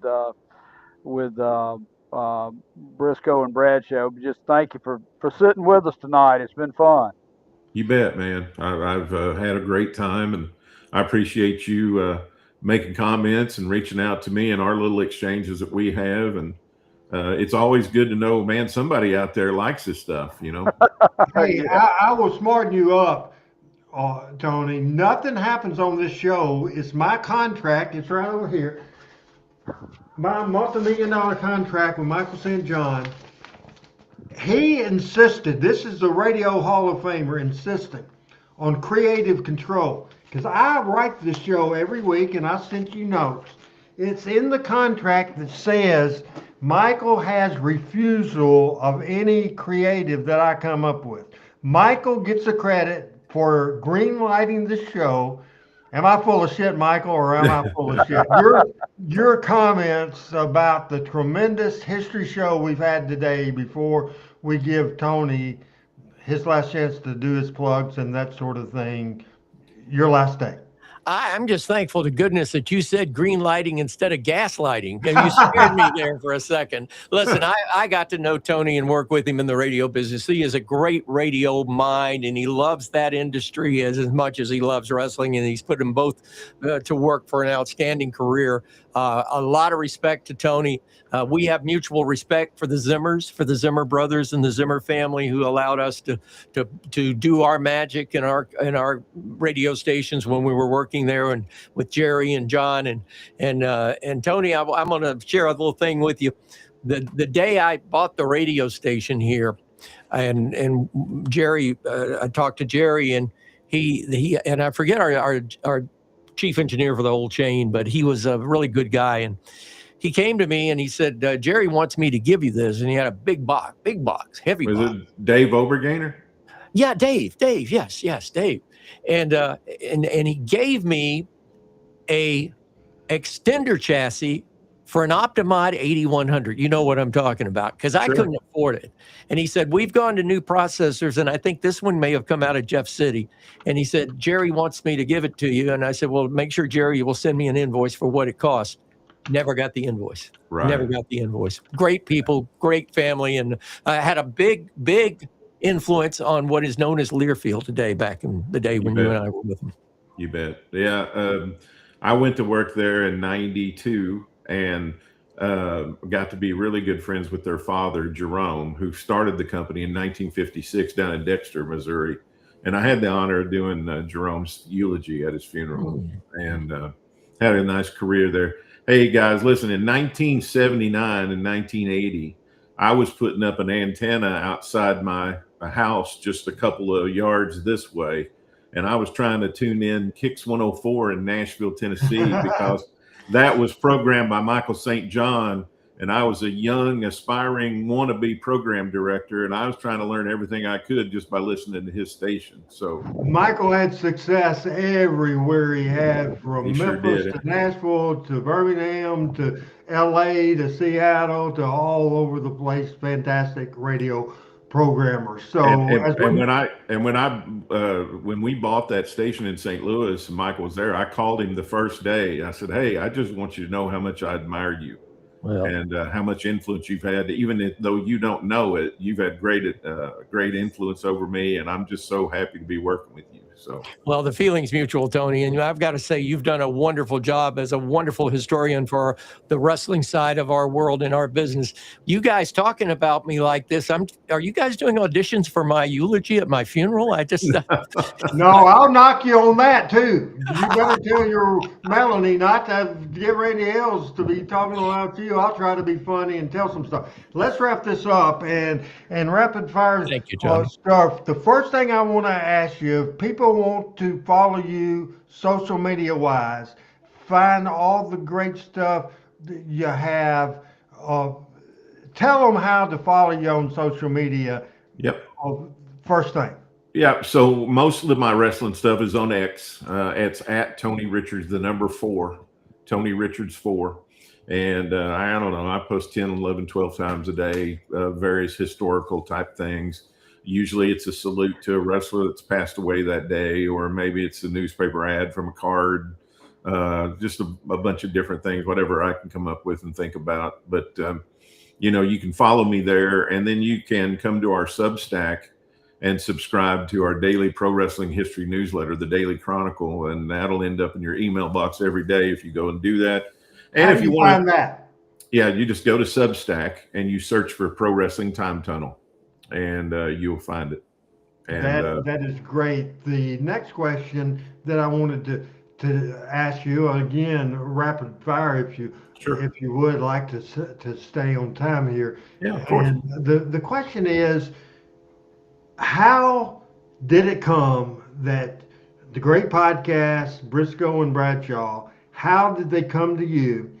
How did the whole deal that turned into a 10 or maybe a more week series, and then how did it involve into getting Ron involved, you talking to everybody? How did that get put together? So Jerry Briscoe contacted me in 2024, and he had heard that I was working on a Dory Funk book, Dory Funk Sr. And he said, "Hey, I'm going to be in St. Louis at the St. Louis Wrestling Hall of Fame next spring. We need to meet up. But before that, would you come on our show and do a show about Dory Funk Sr.? Because we'd like to have a show about him." So I went on and did a show. It turned out to be about a 3-hour show where I went through and told the story of West Texas wrestling and the history of the Funk family and all that. Then when Jerry and I got together in the spring of last year at the St. Louis Wrestling Hall of Fame, he said, "Who else are you working on? What other projects do you have going?" I said, "Well, I got 6, 7 guys that I've got a list of that I think are really influential giants in the territory business that I am researching or whatever." And he goes, "Well, tell me a couple of them." I'm like, "Well, I don't really want to say, historians are kind of like keeping the, over here on the down low." And he said, "No," and he kept prodding me. He goes, "Listen," he goes, "just tell me." I said, "Well, I'm working on something about Jim Barnett." And he goes, "Well, you got to come on our show and do Jim Barnett like you did Dory Funk." I said, "Well, it's going to be a little bit longer story. I mean, Barnett was, he was involved from the inception of television all the way through, until he passed away, when he worked for Crockett, and then he worked for Turner, and then worked for Vince. And so that turned out to be a 5-episode series. So then Layfield gets, we're talking one day during the Barnett series, and Layfield says, "Hey, listen, my favorite wrestler in the whole world is Roy Welch. Are you researching him?" And I said, "Absolutely I am." I said, "I think it's a travesty Roy Welch is not in any Pro Wrestling Hall of Fame. And I am putting together a campaign to try to get him inducted in as many Hall of Fames as we possibly can, because he's the father of the territory that caused me to be a wrestling fan." So then that sort of conversation went on and on, and then it ended up in the series that we did. And now it's sort of like they want to have me on 2 times a year to have 2 more series. So in 2026, I'll be back on Briscoe and Bradshaw doing 2 more different series about a couple of different people. So the simplest way to find that is what, Tony? Just subscribe to Briscoe and Bradshaw. If you subscribe to my newsletter, though, I'll always promote it. You know, I'll tell you what I'm working on and when those shows will be coming up. But you know, Jerry and John, they have a fantastic show, and they've had all kinds of great guests on. I think people would enjoy that program whether I'm on it or not. So you could subscribe to Jerry and John show wherever you get your podcasts or on YouTube, and I'll eventually show up there for sure. 5 minutes left in the show, 5 minutes to go with the Lance Russell microphone in my hand. What was your feeling? Tell the story when, as you said, your favorite Hall of Fame is the Tragus Thesz Hall of Fame in Waterloo, Iowa. We have some pictures of that, several pictures of that, including something from the Dan Gable Museum, and there's a picture of that Hall of Fame. And we also have the slide earlier, Adam, of Jeff Jarrett that's going to go in July of this year. It's just such a big deal. I think Jeff plans to honor his grandmother and his grandfather and his dad as well. This will be July the 9th through the 11th at the Tragus Thesz Hall of Fame, and it's just such an exciting thing.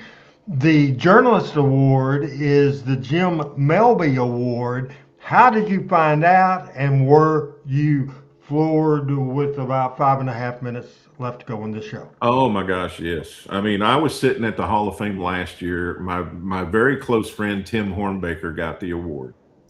And Tim has been one of the giants of wrestling history books. And we were sitting there, and they put out a poster every year of all the people that are at the Hall of Fame and the people that are going in the Hall of Fame, and Tim's picture's on there, and they're bringing him posters to sign. And we're sitting there, and I'm handing him posters. You know, I'm his roadie or whatever. I'm handing him posters. And he turns to me and he goes, "You're going to be sitting here next year doing this." And I'm like, nah, I'm not, it's not going to be me. It's not going to be me. I said, it might be down the road sometime, but I don't think it's going to be next year. Well, then on the 10th episode of the Briscoe Bradshaw series, we're on there, and John is always putting me over. I mean, when he introduces me, I am the world's greatest wrestling historian and their favorite historian and all this, and it almost makes me shrink down in my seat just a little bit. And then he introduces Jerry always as a Chickasaw Hall of Famer, you know, and he introduces Ron as the Pro Wrestling Hall of Famer and this, and he gets to me and he goes, "And here's the Hall of Fame journalist." And I'm thinking I've got to correct him. I'm like, there's 4 people on this show and I'm not one of the Hall of Famers, you know. And before I can get the words out of his mouth, he goes, "And the winner of the 2026 Tragus Hall of Fame is Tony Richards." And if you watch the episode, I'll tell on myself just a little bit. You can see me kind of wiping my eye over here. You didn't pee in your pants? Didn't pee in my pants, but I had a little water coming out of my right eye over here because it was just so overwhelming. And I got such a heart of gratitude to be honored in that way. And all the great people, the Mike Mooneyhams, the Steve Johnsons, the Greg Olivers, the Tim Hornbakers, all those fantastic guys that I admire so much like I admired Michael back in the radio days. I admire all those guys. And to be put in the same category as those guys is just amazing to me.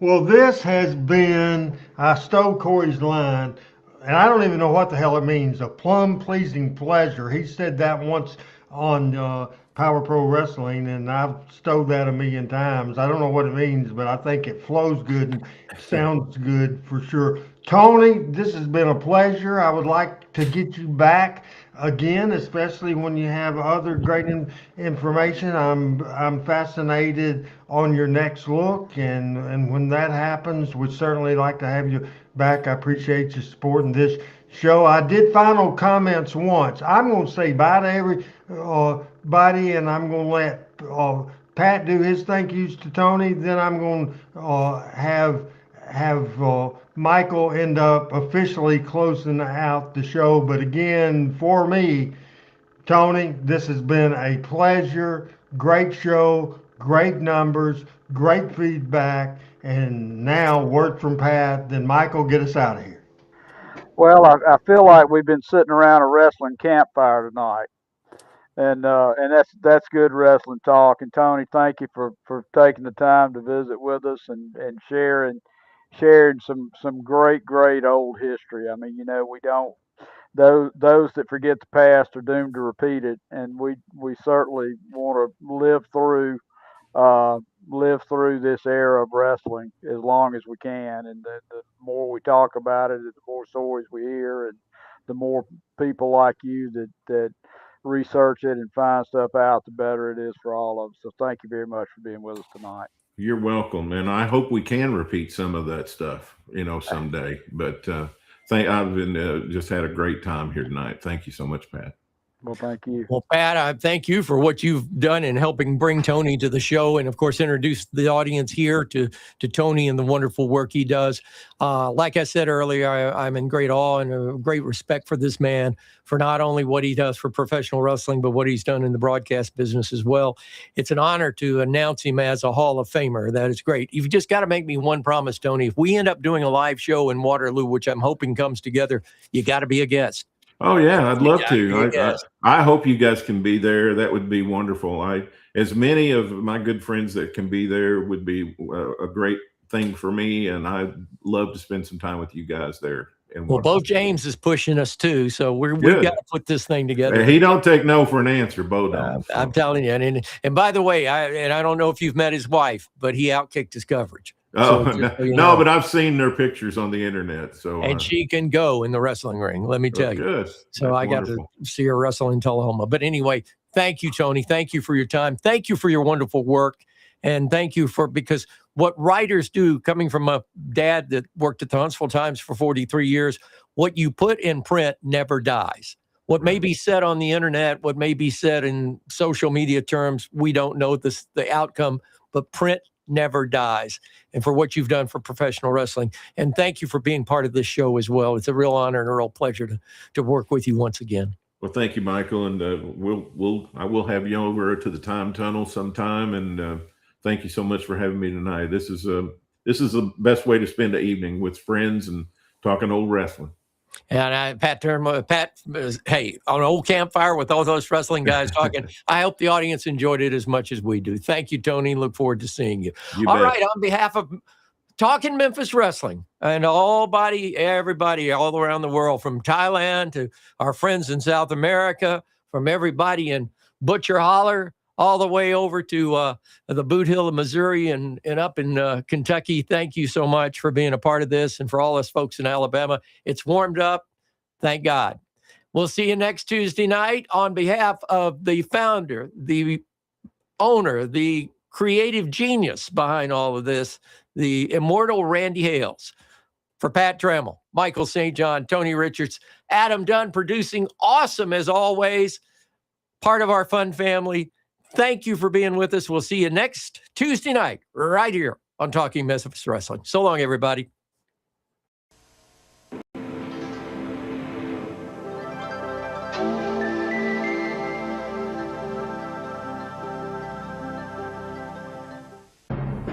Talking Memphis Wrestling with Randy Hales is now streaming live on Fun Media at fun927.com, and is always on Facebook, YouTube, X, Twitch, and at tv5wrestling.com. Talking Memphis Wrestling with Randy Hill and special guests.